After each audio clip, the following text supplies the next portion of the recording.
30 minutes later, he was smoking crack in the lavatory and caught his hair on fire. Very, very early morning sports radio for postmen, trolley dollies, out of a dirt ship, Prestwick, and anyone who had to do a dawn runner after a very ill-advised one-night stand. Go, go, go! Over my dead body. The two mics on Talk Sport. Look at the light! Do you know why I would never go to Bangkok? I'm too frightened that I'd be used as a drug mule. You can have a relationship with a horse. So she really loves. No, not like that, you idiot. This is Talk Sport. We are the two mics, and I'm delighted to say it's time to say a very good morning to Mr. Mike, a Porky Parry. Very good morning to you, Mr. Parry. Yes, good morning, Mike. And I have to say, disappointing for Liverpool, obviously, to lose in Europe like that. When I saw that Sturridge goal going, yeah, it was a great goal. And it's one of those classic ones, wasn't it? Goal. Off the outside of his right foot, bang! You know, it's like it's what I call. Was it the outside of his left foot? It was the outside of his left foot. Yeah. And it's what I call the nonchalance approach. You know what I mean? It's very nonchalant. Yeah, good word that. Yeah, you know, it's the kind of I could get this in and no problem. But also nobody's expecting it. Exactly. Nobody will expect it. Nobody's ready for this. And woof, a flick of my foot and there you go. What a genius Fantastic. I am. Yeah. And you have to be pretty near genius to do that. Yes, I would say so. So, disappointing for Liverpool, obviously. The events after the game only prove the theory that I've been trying to expound for the last 10 years. Well, I'd rather talk about the events during the game. Well, events during the game now are over and finished and irrelevant. Well, everything's over and finished that's in the past. It's irrelevant. Well, everything that's happened is irrelevant then. Nobody in this country gives a fig about the fact that Sevilla I want to know what happened at half-time. Sorry? I want to know what happened at half-time. What do you mean? Well, I want to know what happened at half-time. How did the same team go in having been so dominant in the first half, and come out and be so completely useless in the second half? Well, you could say in reverse, the miracle of Istanbul was the other way around. You could say that. Yeah, so it's irrelevant. So, well, no, it's not irrelevant, because people still talk about that. No, people couldn't care less. So in order for Liverpool to learn from what happened, they'll need to know what happened in half-time. No, it's not. I think they will. No, nobody could care less now about examining that Liverpool game, That's even the Liverpool fans, because they've lost. No, I think they need to find out why they capitulated in such a terrible way. No, they don't, because you don't understand, mate. You don't understand. The circumstances surrounding one game of football over 90 minutes, 2 halves of 45 minutes, can never be perfectly replicated again. No, that's true. So it's irrelevant. I get that. But it's utterly irrelevant. But if that was the case, then nobody would ever learn from any of their mistakes. Nobody would ever learn from any of their It's not our job. Nobody would ever learn from anything that had ever happened in history, and you would just keep going staggering on blindly like some kind of idiot. No, it's not our job as casual observers to a game where we're not actually fans of either team to want an investigation as to what went wrong. I don't want an investigation. All I want to know is what happened at half-time. Well, I can't answer the question, can you? No, because I couldn't care less, and nobody else could. Well, I think a lot of Liverpool fans would like to know. No, they wouldn't. So they wouldn't. They'd like to know what was said. They'd like to know what was done. This just They'd like illustrates to know what they imbibed. They'd like to know whether they ate anything. Because it looks to me like they had some kind of a bad prawn sandwich. You see, because you're not a fan of one particular club, which you admit yourself, you're just a sort of general, sort of casual football fan. I'm a lover. No, I'm not a casual football fan. I'm a lover of football, and I'm a student of it. And what I like to do is to be able to look at it without any kind of bias whatsoever. You, on the other hand, being an Everton fan, are secretly delighted that Liverpool have not won the Europa League. Utterly irrelevant. I don't have any strong feelings about whether the club wins or loses if they're not Everton. It's not my team. Really? What I'm saying is, you don't understand that in a situation like that, where so much was expected and so little happened, you don't want an investigation into it. Just forget it, move on. And, people who don't go to these games, there are lots of fans who, I'm a great fan of this club, I'm a big fan of this club, I'll talk this team up, but they don't actually go to the games. So, their interest is limited anyway. You don't have to go to games to be a fan of a club. Well, I think not everybody can afford to go to the games. I think you're being unnecessarily rigid. No, I think if you're beating a drum, telling everybody a huge fan of a particular club you are, but you don't even bother going to the games. Anyway, let me tell you this. The theory I've had for the last 20 years, which should now be put into place... You've had a theory for 20 years? Yeah, 20 years, How often has it been proved correct? Most of the time. Really? Most of the time. Astonishing. And that is that what UEFA should do, and FIFA should do it on a wider stage, i.e. worldwide rather than Europe...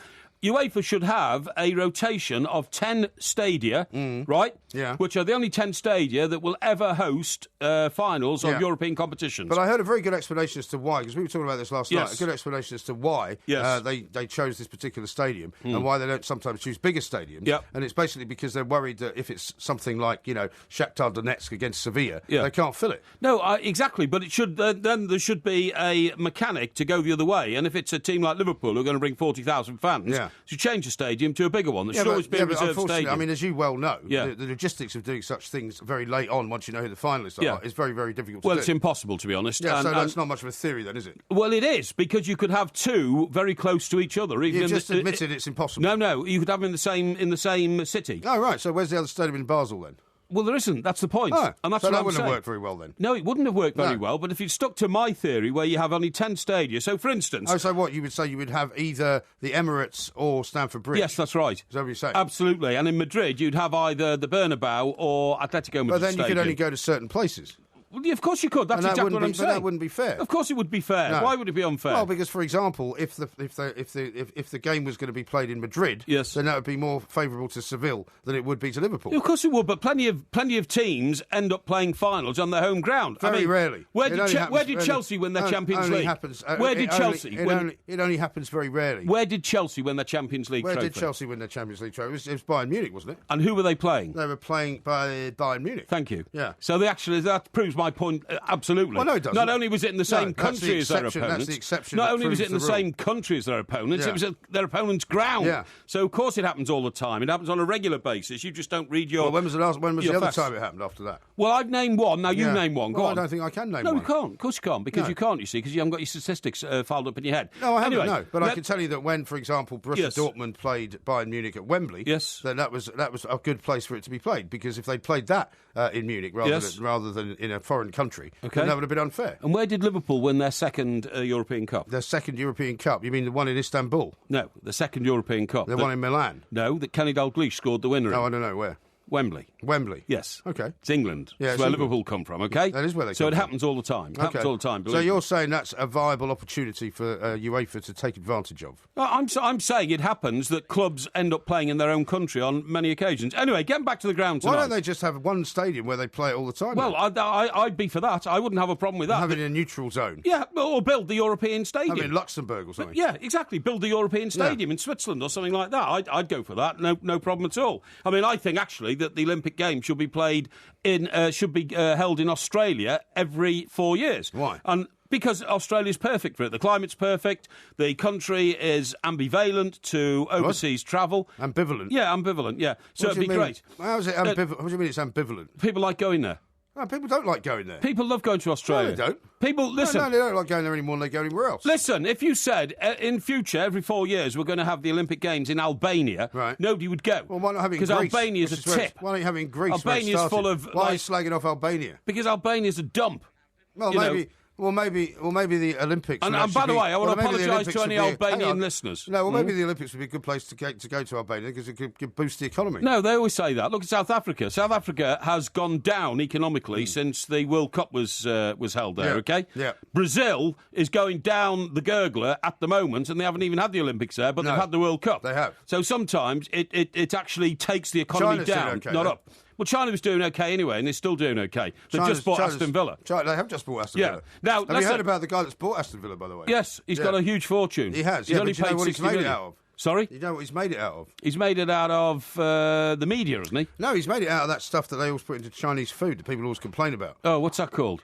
MSG. Oh, they ban that in New York restaurants. Monosodium glutamate. Yeah, that's right. They ban it. Anyway, listen, I've got to make this point. We've got time for it now. No, we've got the time. No, we have got the point. If you just shut up for a minute. Got the point. Now, the disturbances at the end of the game when Liverpool fans had access to the Sevilla players. Yeah. John Cross, who is one of the most experienced of football writers, and he was out there for the Mirror, wasn't he? He was out there for the Mirror. I've worked alongside him. He's a great admirer of yours. He is over the last 20 years. Made the point absolutely that the stadium wasn't fit for purpose. Yeah.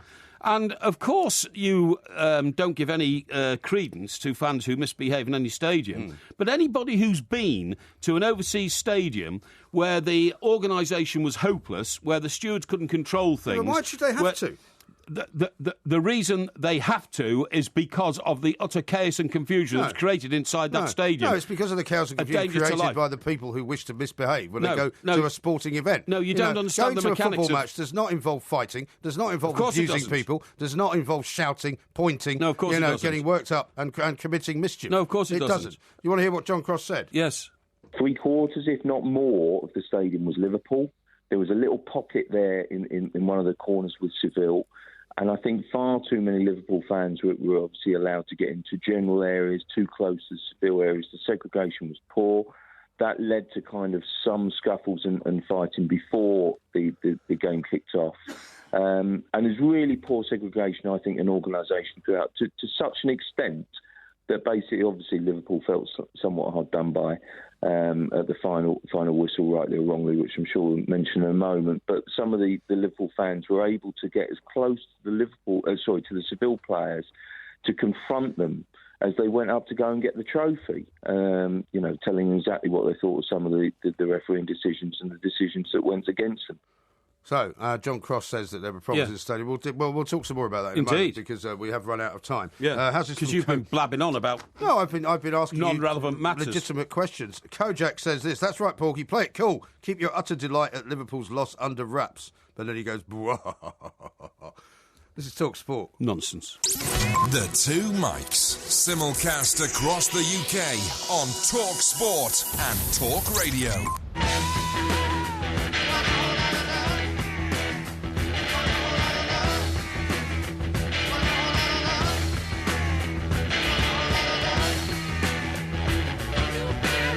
This is Talk Sport. We are the Two Mics. We are taking your calls tonight, of course, from the Liverpool game. 08717 223344. Some of you may be on your way back. I heard that there was one particular coachload of Liverpool supporters who took 26 hours to get there. Yeah. And then didn't know where the coach was. So they may be on the way back. They may be listening. If you are, give us a call. What do you mean didn't know where the coach was? Didn't know where they'd left the coach? Well, they didn't know where the coach was parked. In Basel? Yeah. So basically, once at the end of the game, they'd have to go and find it somehow. Yeah. But well, I don't that know how happens you would all the time. That happens all the time. Duncan in Leicester says this. Morning, MG. Has Porky got a problem with Albania?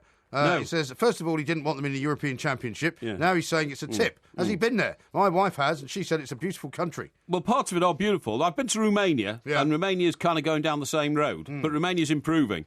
And by the way, all the girls in Romania are very good looking, and they were... Well, that's a ridiculously broad, sweeping statement. No, they're very good looking race of people. There's no country where you can say all the girls are very good looking. Argentina. Ridiculous. Argentina, all the girls are very good looking. That's not true. It is true. No, it isn't. Have you been to Argentina? No, I haven't been to Argentina. Well, then you can't talk from a premise of knowledge. It's completely and utterly ridiculous. Have you been to Romania? No. No, it's I have. It's not ridiculous. You've been to a few Romanian bars and seen a few hookers in a few hotels. No. That's what you've seen. No. And you've been to a football match there. I've been to... Have you been to the countryside? I've been to the Leader's Palace. You've been to the Leader's Palace? Yeah. Oh, right, OK. He wasn't there at the time. Wasn't he? He'd been executed about 3 months earlier, But I saw his palace, well, very good. Yeah. Now, the same with... You can't, there are many beautiful women and very many beautiful men around the world, right? You can't say of any country that they have beautiful women only. Have you been to Denmark? No. I have. There are beautiful women in Denmark. Well, there are beautiful women everywhere. They're all beautiful. No, they are. Well, compared to you, I suppose they are. Now, tell you about the grounds. Pug-faced little small bloke.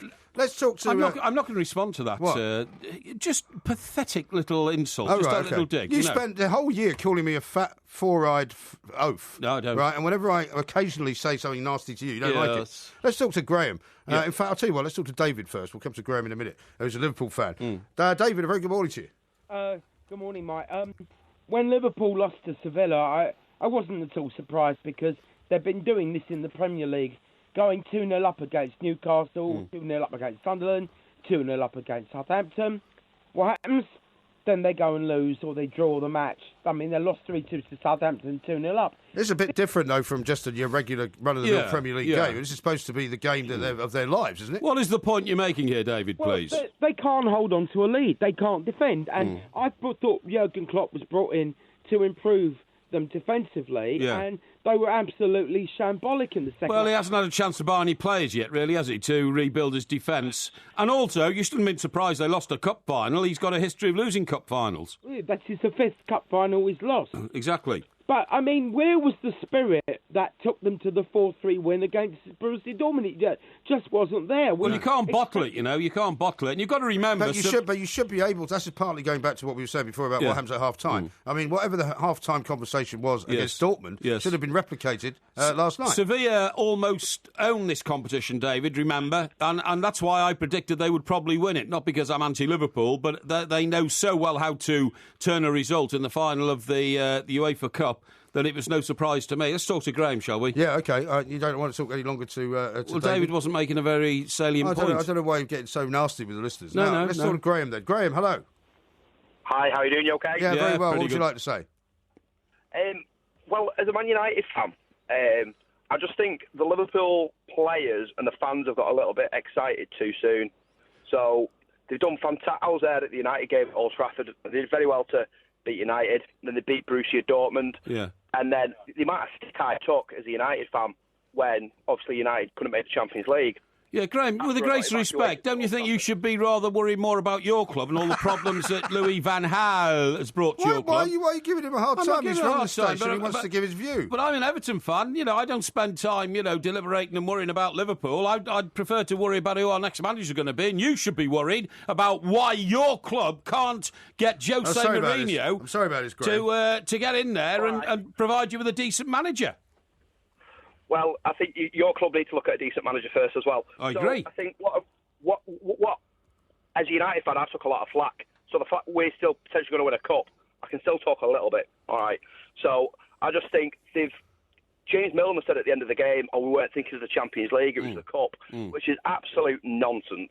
To think that they weren't thinking of the Champions League. Yeah. I think they did amazing against United, amazing against Dortmund. You saw the spirit that they had in Istanbul against Dortmund, and then they thought, it's only Seville. I think it's going to be an easy win. Well, the thing is, Graham, at the end of the day, and they win it.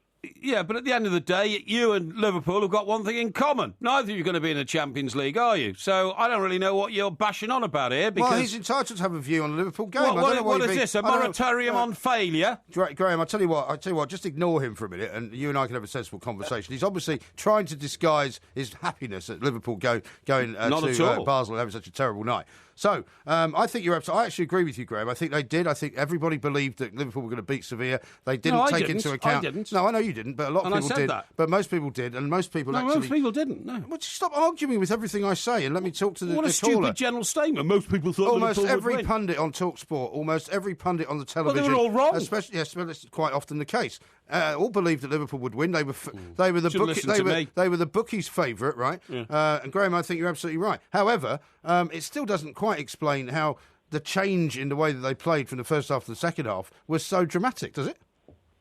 I think it was the case of if they got in the game with the mentality that they're going to win, and then they win at half time, they took it that a little bit easy, rather than if in the first 10 minutes they would have gone full throttle at Seville and got in with big challenges, full throttle, and full throttle, full throttle. Give it some full throttle. Rum. Yeah, that's what I like. I can't control him tonight, Graham. I'm terribly sorry. Graham, one question to ask you while you're on. What do you think about Louis van Gaal telling all you fans he's going to bring the bacon home? I tell you, I was at that game. I was at the rearranged game. Right. And he's just a terrible excuse of a manager. Oh, and there's only one man that can bring success to Manchester United next season. And who's that? And that is Jose. Of course it is. Louis van Gaal is. The problem with Louis van Gaal is he still goes off the success of, when he won the Champions League with Ajax. Yeah. Probably 20 years ago. He was great in the 90s. He was great in the 90s. And then Porky was pretty good in the 90s as well. Look at him now. Yeah, I'm still pretty formidable, believe me. Graham, listen, thank you very much indeed. What is wrong with you tonight? We're getting a werewolf expert. I might have them do a test on you to see whether or not. It's only 2 days to go until the full moon. I know. No, but why are you getting so worked up? Why is a Man United fan? Come on.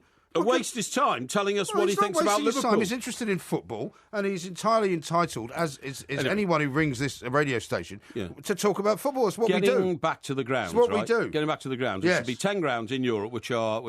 Now, you take a final to a ground that's not equipped for the game, you are going to get trouble. And John Cross has been to hundreds of those games and seen it, and John Cross was trying to describe earlier on this show the mechanic of the football supporter's brain. You know as well as I do, if you've studied the psychology of the football fan, that actually people act very differently in a football ground when they're a football fan. So the way they mentality thing. Yeah, of course it is. Yeah, to the way they act in real life, and you have to be able to be aware of that. I've been to football grounds. But it shouldn't necessarily be the case, should it? It shouldn't be the case, but it is the case, Mike. That's the point I'm making. Well, that's not good enough. I don't think you can just excuse anybody's behaviour in a football ground. No, everybody knows it's different. No. I mean, how about this from Omar? But it is different. Therefore, you've got to make provisions in the ground to cope with it. Well, everybody's behaviour is different. If you don't, you're irresponsible. Everybody's behaviour is different when they do things in in a mass group. If you go to a rock concert, you behave slightly differently than you would outside. You don't start punching the hell out of the guy sitting next to you. No, you don't. But they have huge barriers to keep you in one place and confined in that place, like they do in football grounds. No, and they don't. You shouldn't be able to, they don't to segregate move around the crowd in a rock concert. Of course they do. Omar, when was the last rock concert you saw a segregated crowd? When I saw Elton John at Wembley Stadium. What was it, Elton John fans on one side and Queen fans on the other side? No, Beach Boys fans on one side, Elton John fans on the other. What?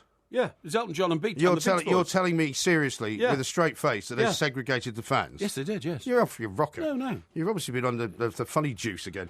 Kind of thuggish, says Omar of Porky. Do you want a Strepsil for your voice? No, not at the moment. Okay. So implicitly lay blame at the organisers of the stadium. What about the organisers of the violence? Which is a very good point. The organisers of the violence were people who were You're saying it's not their fault. They don't know what they're doing. No, it is their fault. But football organisers now should know that when people go into football grounds and emotions are high, they go over the edge and they start acting differently. And that's why we have such strict rules on segregation and stadiums have to comply to the control of crowds within stadiums. Only in football.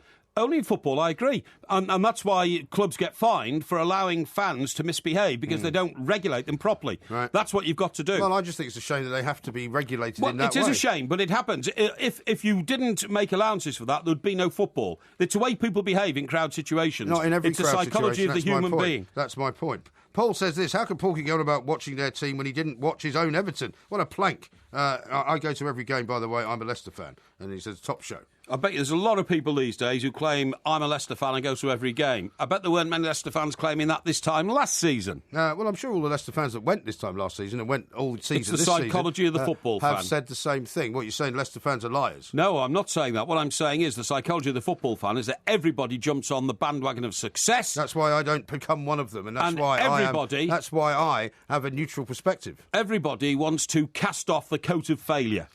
Yeah. How many times have you cast off the coat of failure? What? How many times have you cast off the coat of failure? I don't think I've ever failed, actually. No, but Everton have. Everton don't fail, they just don't overachieve sometimes. They don't succeed. It's the definition of the opposite of failure. What's the definition of failure? Hey? They haven't been relegated in my lifetime. What's the definition of failure? The definition of failure is failing to win anything, surely. No, the definition of failure is actually becoming something worse than you were, and Everton have never become that. Well, they're worse this year than they were last year. Certainly in terms of a position in the table, they are. There you go, that's failure then. No, they're a Premier League team. Always have been. Okay. Always will be. This is Talk Sport.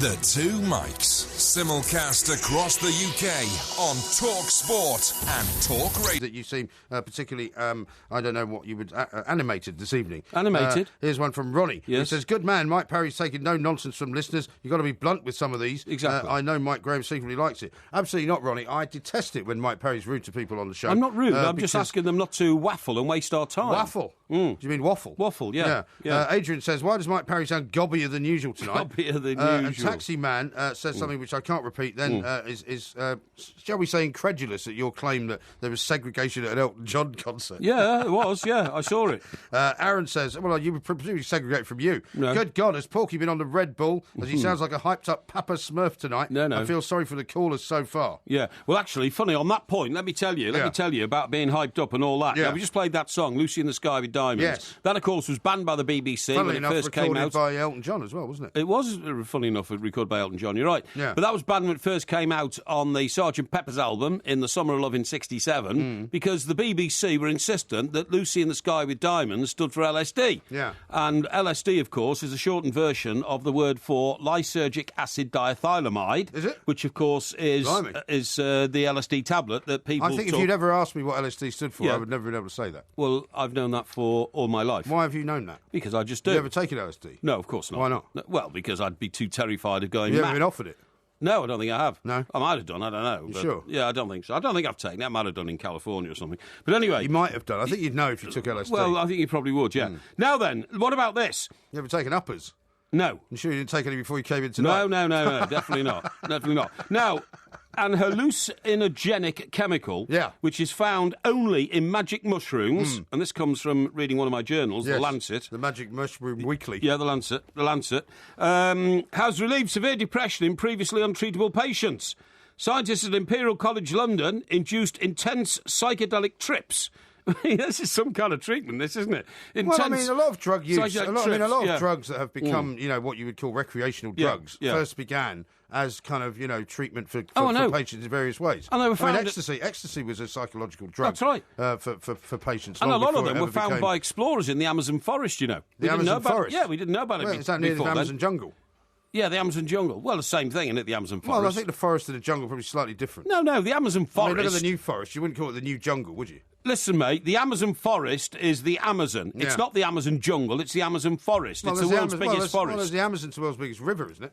Eh? Isn't the Amazon the world's biggest river? I said the Amazon forest. Well, there is no such place as the Amazon forest. Of course there is. No, the it's the Amazon jungle. Anyway, look, shut up and let me get on with this. Right. Scientists at Imperial College London induced intense psychedelic trips in 12 volunteers. It's like doing a show with you. Yeah, using high doses of psilocybin. What's that? It's a banned substance. Is it? And it's found only in magic mushrooms. Okay. Isn't that amazing? So it's not in LSD then?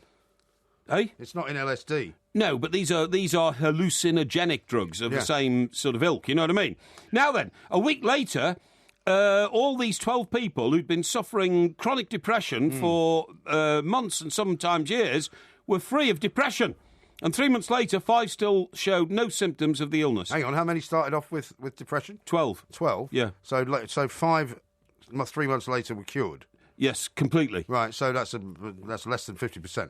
Well, considering that... It's not very successful, then, is it? Well, considering that the success rate had been 0% before then, that is a massive increase in yeah, but I wouldn't say that it's significant. No, it is, because... Have you ever taken magic mushrooms? No. You sure? Not to my knowledge. Have you? No. No, OK, yeah.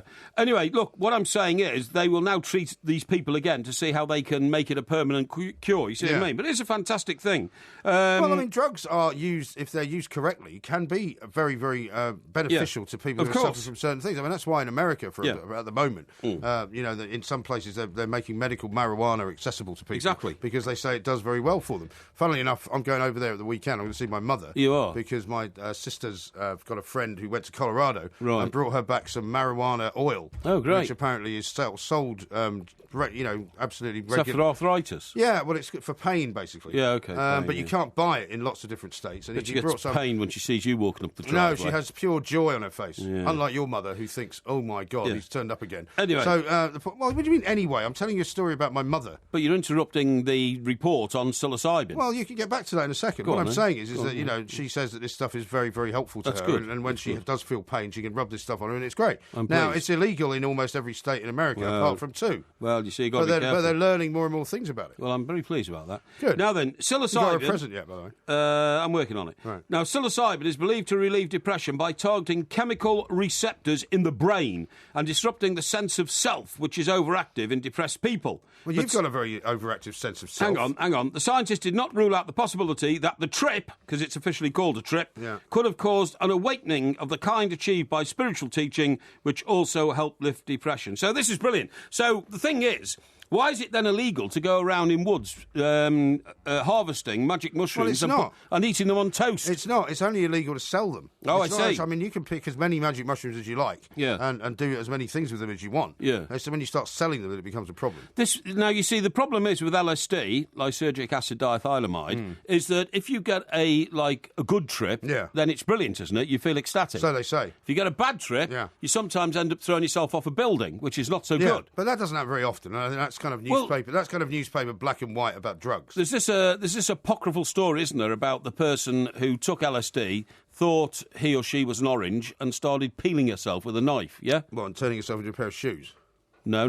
Don't be ridiculous. But I'm not being ridiculous. Well, you don't know if this story is true. I said it's an apocryphal story, so probably. It's not a true story. No, but so why are you telling it? Because it's indicative of the how is it indicative of something if it didn't happen? Well, it's indicative of the very weird things that it's indicative of what tabloid newspapers will do to try and demonise something which actually they know nothing about. Oh, you're highly critical of tabloid newspapers, are you? I am, yeah. I am of some of the things that they do, yes. Having been the editor of... Yeah, I can say... 2 very small-selling tabloid newspapers. No, not very... The Mirror was not a small-selling paper. You are now critical of them. No, the Mirror was not a small-selling paper. You've worked most of your life for tabloid newspapers. I've worked for very many newspapers, including... Now you want to bash to death, I want to bash to death the ignorant and useless kind of stuff that used to be perpetrated by people like you when you worked there. No, I never... Where you just made stuff up. And I never made anything out that, if you take LSD, you might be throwing yourself off a building. It's rubbish. No, it's not. People know that happens. People know that if you go on a very small way. In the 60s, it was either, hey, man, good trip, or hey, man, bad trip. Well, you just said yourself you never took the drugs, so how can you tell? Because I,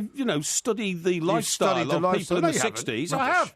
The 60s was amazing. In fact, I'm going to tell you something about the 60s a bit later on, about a friend of ours called Judith Simons, who was a reporter on the Daily Express. No, I think I knew her, And she's got a wonderful story to tell. Yeah. But anyway, look... By the way, let me just point out something to you. I mean, there are many great things that tabloid newspapers have done. There are many great things that all newspapers have done, but there are also many ridiculous things that they've done, and there's no point in sitting there and pretending that, everything that they've done in the past has always been great. I got awards for things I did in tabloid news. Yes, I did. When I was working at the Mirror, we won Newspaper of the Year. Oh, did you? Right. What did you win? What did I win? I'll tell you what I won. I got a team of people together, including actually Graham Dugman, who went on to become like some sort of paper pusher at The Sun, didn't he, or something? Did? Like that, managing editor or something. But anyway, I got him when he was a thrusting young reporter to get a job as a cleaner at Heathrow Airport. Yes. And eventually he Bob cleaner? No, just a cleaner of the, just a cleaner. And guess what? He managed to wheedle his way onto the Concorde. In those days, there were no mobile phones, so he had to strap a camera to his leg. Right. And he got into the Concorde, he was sitting there, and he took pictures of himself sitting at the controls of the Concorde in the days when the terror threat in this country was at a maximum sort of height, you know what I mean? Well, you're unlike now. Eh? Well, unlike now. Well, very similar to now, really. But what I'm saying is, we got... the time, by the way. That story led the BBC News, the ITV... I got an award for it. What award did you get? The award I got was for leading the team in this massive expose of lax security at Heathrow Airport. No. Who gave you the award? Who gave me the award? Yeah, who gave it to you? Who gave me? Yeah, who gave it to you? It was the editor... I can tell you're lying by looking at you. It was the editor-in-chief of ITN, who was head of the... TV... He's making it up as you go along now. No, he's head of the TV Bureau. The TV Bureau Award. TV Bureau. So you got the TV Bureau Award for a story that you did in a paper. It was something like the TV Bureau of Excellence or something like that. Sure that's and it was man, excellent. Sure that's not the man from Uncle. No. Absolutely I got the award. I'll tell you what else I got. Well, you get an award for that. Yeah, what else? The chairman of the Express newspaper at the time. Lord Stevens, little fellow with blonde hair. David Stevens, he was only a small chap. About the size the same height as you. About the size of Bernie Ecclestone. Yeah, same height as you. But anyway, he sent me a case of champagne for the brilliance of the publicity it brought to the paper. So you regard that... It's still not an award, though, is it? Of course it is. It's an indication of success. That's how I rate it. Yes. Yeah. Well, your definition of success, according to Ben, is that of a plank. He said Porky's definition of Premier League success is to finish fourth from rock bottom or above. No. What a proper plank he is. No, not at all. This is Talk Sport. The Two Mikes. Simulcast across the UK on Talk Sport and Talk Radio. Now the drugs don't work. They just make you worse. But I know I'll see your face again. Yeah, I know I'll see your face again. Yeah, I know You know that song? That song? Yeah, do you know that song?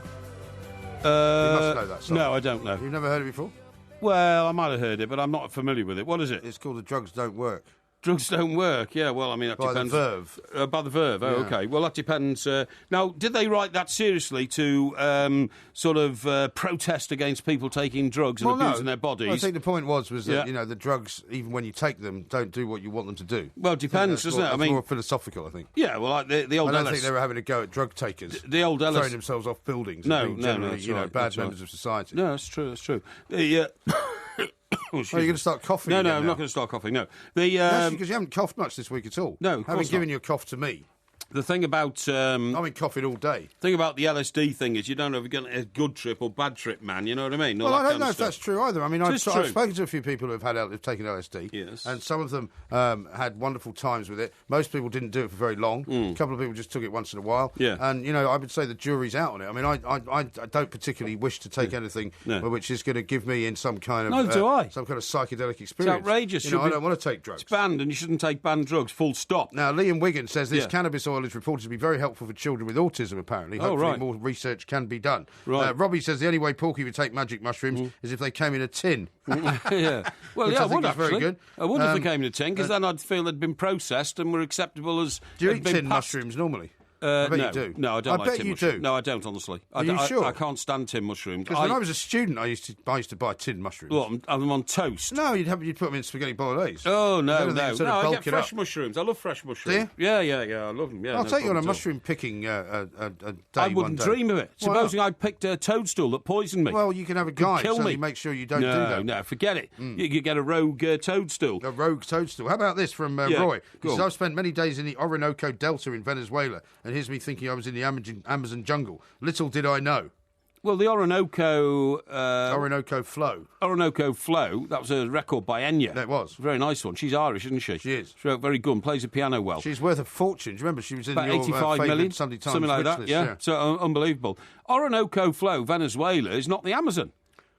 Are you sure? Of course I'm sure. Venezuela is at the top of South America, and the Amazon is at the bottom of South America. Are you sure? Well, towards the bottom. All right, well, I'm sure Roy will correct It's not right at the bottom, because Argentina's right at the bottom, with Chile running parallel down the side of it, OK? Mm-hmm. So I would say the Amazon's in the middle of South America. Yeah. And Venezuela and its huge waterfall. Is that the Orinoco, the waterfall? Certainly there are very big waterfalls in Venezuela. That's right, yeah, that's what it is. How about this from SJ? He says, Porky's in denial about Everton and failure, 21 years trophyless, #plank. Yeah, well, it's been hard times. I'm hoping now that it might turn itself round if we get the right manager. Talking about managers... Paul from Leicester, by the way, just wants to correct something you said. He said, PSMG, please tell Porky I've been a season ticket holder at Leicester for over 25 years. Well done. Not a glory hunter like he just said. I'm a true Foxes fan. Well, I admire you for that, and well done, and you deserve our praise. There will be some Leicester people who, quite rightly now, will decide they want to support their local club because they're the champions of England. Yeah. And I have no problem with that whatsoever. Robbie sent in your TV award, look.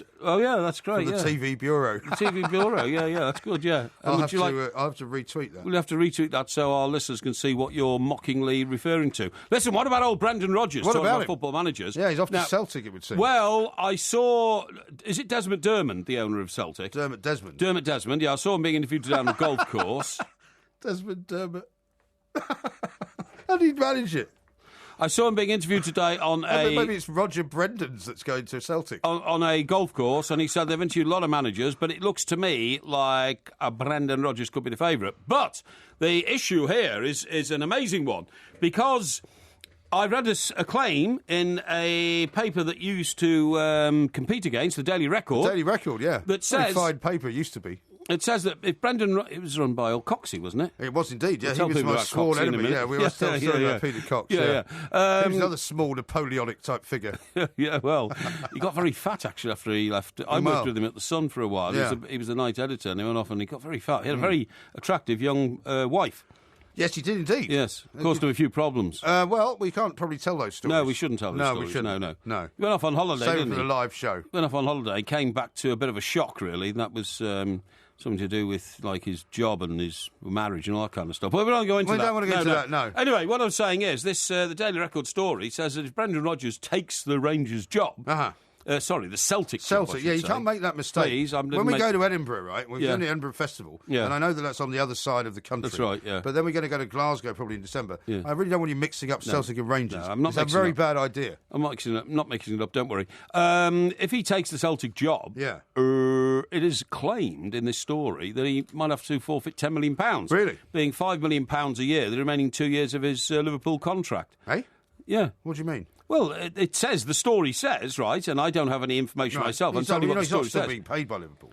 He is still being paid by Liverpool. Is he? And it's one of those deals where Liverpool will pay him until he takes another job. Yeah. And when he takes another job, I see, right. then his compensation package ends. I see. So the lump sum is being paid on a monthly basis, is what you're saying? Yeah, that's right. That's basically what they do, isn't it? That's basically So what, he got 10 million to walk away? Well, apparently, that's what it says. Really? Yeah. Well, that's what it says. It's not bad, is it? I don't know. It's very good. I mean, if somebody paid me 10 million to walk away, I'll walk away now. Well, yeah. I mean, I'll tell you what, In fact, I'd probably walk away for a lot less. Of course you would. I was going to say £500 and you'd walk away, wouldn't you? So I'd buy you a couple of lunches in Leadenhall Market, where you spend £34 on a bottle of wine. Do you mean Borough Market? Or Leadenhall. It's next door, isn't it? No, it's nowhere near Leadenhall Market. It's very near. It's on the wrong side. No, Leadenhall Market's on the other side of the river. Of course it is. It's in the city. No, I know. Would you not? Now, I don't mind you having a go at me for spending money. Yes. However, a man who spent £54 on a single bottle of wine multiplied by 4 the last time he was in Soho, I really don't think you've got any grounds for complaining. No, the wine that I bought was £20 cheaper than the wine that you bought. Per bottle? Well, yes, but yours was just... yours was a passing lunch. Mine was rather more involved. It was rather more involved. Important people. Now, listen, we've just been talking about health and all this kind of stuff, OK? All right, go on. In a minute, I'm going to tell you about the 5 minor health problems that could take years off your life. And one of them is something you mentioned in the run to this show, broken bone. A broken bone, yes. A broken bone sometimes doesn't heal for the rest of your life. Yes, I think that's true. And causes you difficulties for the rest of your life. Well, I mean, you only got to look at some of the footballers that we know. I know. Jason's one of them. I mean, he's had his knees done. Yeah. He's got injuries, and most footballers No, but this is a domestic broken bone from a childhood accident or something I like understand that. But what I'm saying is that, players who have had stress on their bones, sometimes breaking them, have terrible problems later in life. Well, I mean, Jason might be susceptible to another one here. Yeah. Trouble walking. Because you might have a long-term knee injury or something like that. Well, he has had. Broken sleep can affect your life and can shorten your life. Can actually take years off your life. Bones. No, I am. Oh, sorry, these are separate things. Yeah. Broken bone, broken sleep. Well, what if you have no sleep, like you? Trouble walking. I haven't had any sleep today. Didn't have time. Why not? I didn't have time. You have time to sleep? No. The other two are, you wouldn't think of these as being things that can take years off your life. Right. One of them is the loss of sense of smell. Uh-huh. Right. Okay. Which is a known complaint. Do they not say that if you have that's an indication you might be having a stroke or something if you lose your sense of smell? Well, you can lose your sense of smell for all sorts of reasons. Yeah. And the last one, and again, I've never been able to work this out, as we have discussed before. Loneliness. Loneliness can take years off people's lives. I'm sure that's true. And this all comes from another. This is all bad news for you, then, isn't it? It all comes from another journal. It's the National Academy of Sciences. Did you ever break a bone then? I've never broken a bone. Well, despite all the physical exertions that you've done. Yeah. Despite the fact that you were a great tennis player. Yes. You were a fantastic footballer. Brilliant cricketer. Boxer. And despite all the horrendous dangers I've put myself into in pursuit of my business, been bombed, shot at, nothing's ever happened to you. Had a bow and arrow fired at me, and I've never broken a bone. You ever been in a car crash? Oh, I'll tell you about that in a minute. All right. I can tell you about that in a minute. It's interesting. All right. Yeah. Car crash, of course, is also synonymous with the description of your life. This is Talk Sport. The Two Mics, simulcast across the UK on Talk Sport and Talk Radio. Here you go, way too fast. Don't slow down, you're gonna crash. You should watch your step. Don't look out, gonna break your neck. This is Talk Sport. We are the Two Mics. Porkyvision coming up a little bit later on. Don't want to give too much away, but I dare say if it's as high as the standard of last week's, you're in for a treat. Yes. Also, coming up in the next hour, we've got a werewolf expert coming on. Yeah. Because there's been some kind of werewolf spotted up near Hull, apparently. Yeah. Called Old Stinker. I know, it's not a very nice name, that, is it? It's not, is it? Now, here's Eric saying, Porky knows the derby between Sporting Beach Boys and FC Elton John can get intense, which I think is rather funny. A couple of people, including David and Nolan, have said to me that the drugs don't work. It's about Richard Ashcroft's dad, who was having chemotherapy at the time. Is he? So maybe that was indeed true. Oh, well, yeah. Well, good luck to anybody who's been treated. And the professor has sent a map of the continent of South America, and he says, Mr. Parry, don't do a quiz on geography. Right. Because he's got a big green thing here, which I can only imagine is the Amazon forest. Yeah, that's right. Yeah, it's right in the middle. Right in the middle. Yeah. And it appears to cover quite a few different countries, including Venezuela. Yeah, a bit of Venezuela. The southern part of Venezuela. But not Orinoco Flow, not northern Venezuela. I don't think you should deny that. Anyway, listen, this car crash I was telling you about, right? So I'm coming through Brixton tonight. I've come up through Stockbroker Belt, Surrey, into the outskirts of London, coming through Brixton. Right. And I come to a flashing zebra crossing thing. What are they called? A pelican crossing. Pelican crossing. Yeah. So just as the light turns to go again... Well, hang on, a zebra crossing has a flashing... Belisha beacon. All right, well, whatever this was. A pelican crossing is a traffic light that flashes, isn't it? Oh, that's a traffic light. It's a traffic light, yeah, traffic light. So anyway... So it's not a zebra crossing? No, a pelican crossing. So as I'm... Is it a giant pelican crossing? No. So as I'm about to start, I notice the car, which is in the other lane coming the other way, suddenly jolts forward. Right? What do you mean? Well, it just jolts forward instead of... Well, was it moving slowly or what? No, it was stationary. Oh, I see. And I'd started before, and then it jolted forward. Then I realised what had happened is the car behind... Oh, somebody had hit it? Yeah, it was a people carrier. Right. Had hit it, right? But then... Well, is your car... Did you have music on or something? No. You didn't hear the sound of the impact? No, I had the radio on. Well, you must have had it on loud. No, I didn't have it on loud. Really? Well, that's too dangerous. You shouldn't drive around without being able to hear what's going on. Well, I've got sealed windows because I've got a very expensive Mercedes car. And sealed? Doesn't allow a lot of noise in from the outside. I see. So anyway, I heard the jolt, I saw the jolt. Yeah. And then the lights had turned again, so I had to stop. So then the bloke in the car that's been hit, which is a small red car, I'm not joking, he suddenly flings the driver's door open. And people don't like being hit in the rear end, do they? No, he flings the door open. Yeah. Then I saw him actually smack his head on the windscreen. This was after the crash, What, right? you mean on the other guy's windscreen? No, on his own windscreen, on the inside of the car. Right. He flings the door open, right, and then thinks, oh, hang on, I need a concussion thing. Oh, what, you mean he was faking an injury? Oh, completely faking it. What? He then head-butted his own windscreen, right, and then he got out. That's outrageous. Yeah, I know, honestly. He got out, and then he did wobbly leg walk. Right. You know, like this. Right. No, seriously, you know. Really? So, and if Isn't that a crime? Should you not report it to the police? Well, if I'd have had time and I wasn't busy coming in here to prepare for tonight's show... Was this about 10:30 when you were coming in? It was about 10 o'clock, something like that. You're absolutely right, you know. Yeah. And I thought, my God, I have just witnessed an insurance scandal. Well, you need to report it. Well, you need to note down now I can't be exactly where you saw it, but exactly which big Pelican crossing you were at. The guy who got out of the people carrier, who was a taxi driver, you know, Addison Lee or something like that, because his car was marked as a taxi. That's Addison Lee. Not Addison Lee, but as something. He got out and went to the bloke, and then the bloke went wobbly leggy and started falling around, and it was a scandal. Shocking. Absolutely shocking.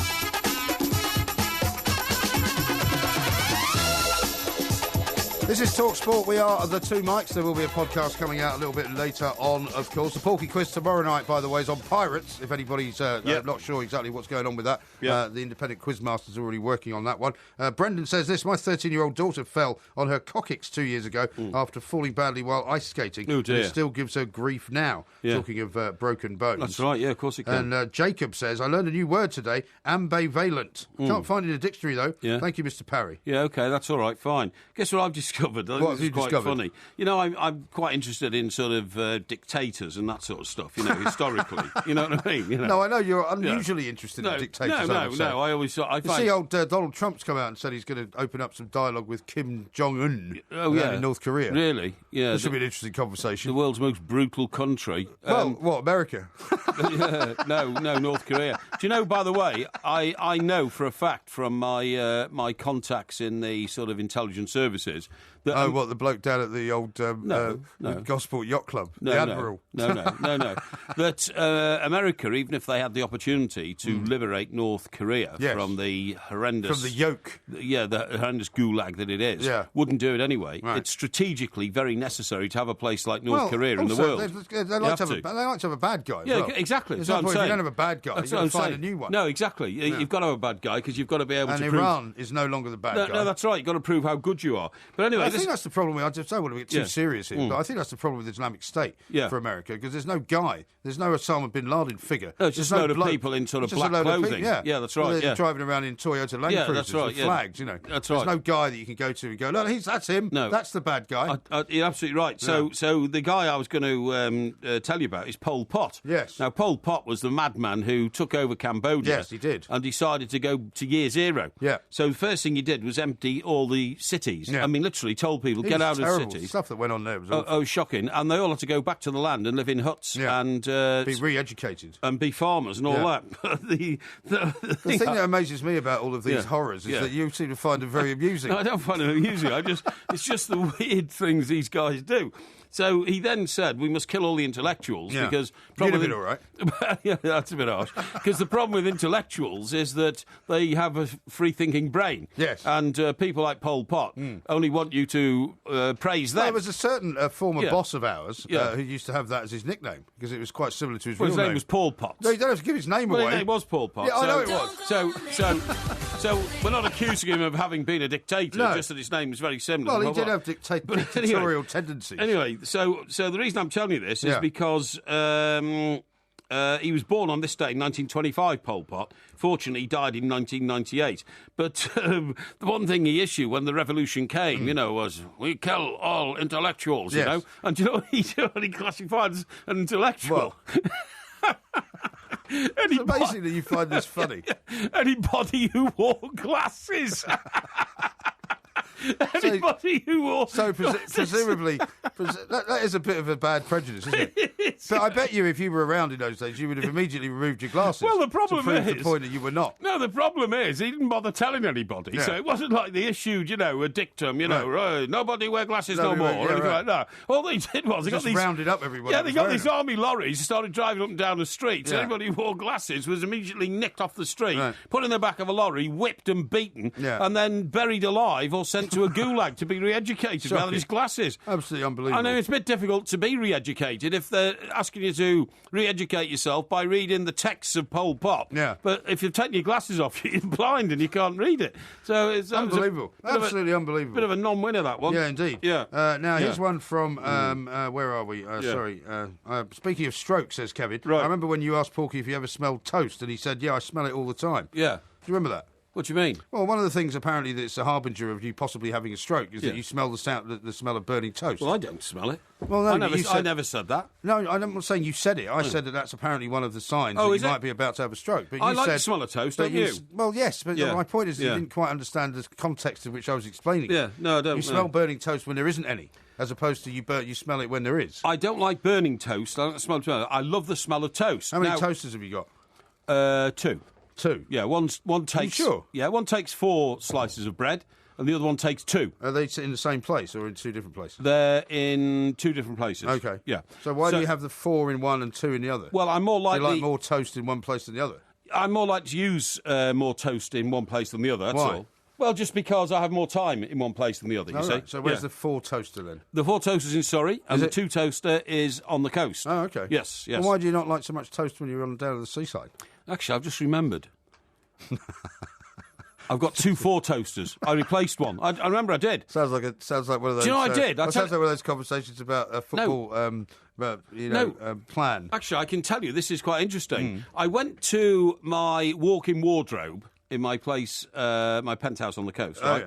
Went to the walk-in wardrobe to locate a coat that I knew I had, but hadn't worn for a while. Okay. And the weather was just right for it. It was like a light overcoat, you know what I mean? Yeah. So I thought... Jasper Conrad, by any chance? It may have been. It may have been. I'm not sure. I can't remember where I bought it. But anyway, so I thought, that'll be good for today, for a walk along the old Solent. The Brighton, yeah. By the way, that world's massive ship came in through there the other day. Oh, did it? Yes, well, it the did. biggest one? Yeah, the Amethyst or whatever it's called. Yeah, it couldn't come all the way into the harbour, though, could it? No, it went to Southampton. Didn't come to Portsmouth. Okay, so you saw it going past? Yeah, it comes past the Isle of Wight and goes up to Southampton Sound. I mean, as I was saying to Sandy yesterday morning, they look like they shouldn't be seaworthy, these things. Well, I had that conversation with Sandy. How do they stay upright? Yeah. It's unbelievable. Yeah. And if perhaps on one time everybody on that boat and the 6,000 passengers happened to walk to the one side of the boat because something spectacular had happened in the sea, and like there was a dolphin. watching whales or something like that, would the boat tip over? Surely not. But anyway. So I go to the this is quite interesting. Actually. I go to the walk-in wardrobe, and I couldn't find the coat. Because actually it was in my other home, which I'd forgotten. Oh, okay. But guess what I did find? What did you find? I found a 4 bread toaster. Right. What, in a box? In a box. yeah, I did. Well, that you just bought on the off chance? Yes, that's what right. What was in the wardrobe for?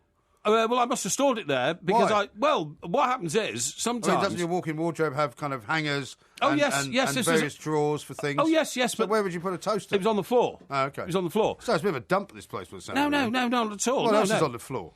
Well, things like... Do you keep shoe boxes? No, but I keep spare... I believe it or not, I don't know why. I keep a spare 40-piece dining set in the wardrobe.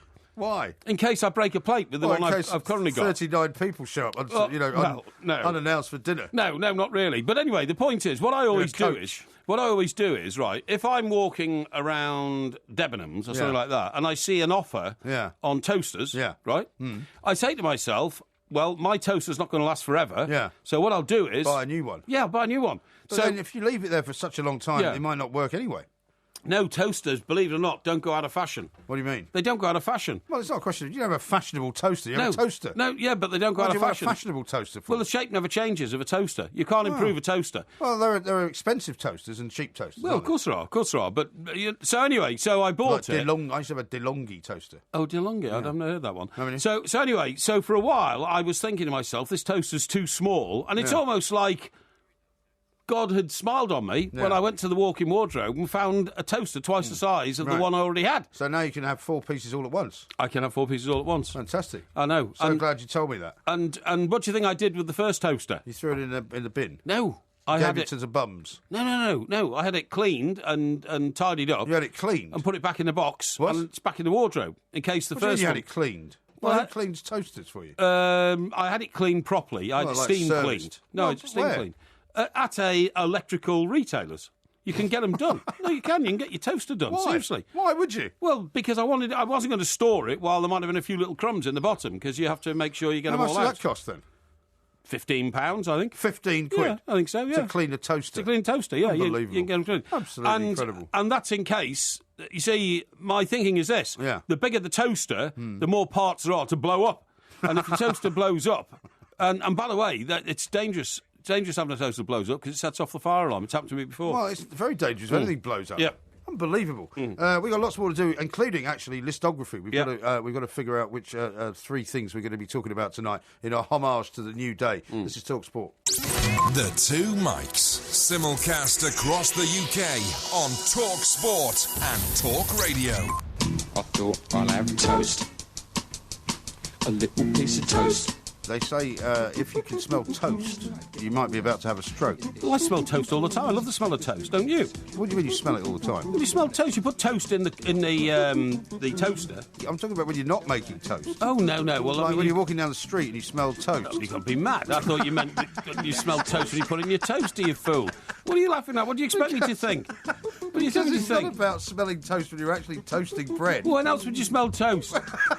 I thought I'll have a toast. I don't know how they find this stuff. I don't know. That was an intellectual that was the conversation we had the last time when you weren't quite sure. Yeah. Now, listography, of course, right. is, for those who are listening for the first time, is when we choose, or you suggest 3 things that we should talk about. Listography is what used to be on the back page of the New Day, the newspaper that lasted 9 weeks. It was then killed off because it wasn't any good. Right. So let me give you some thoughts so that you can choose what we should do tonight.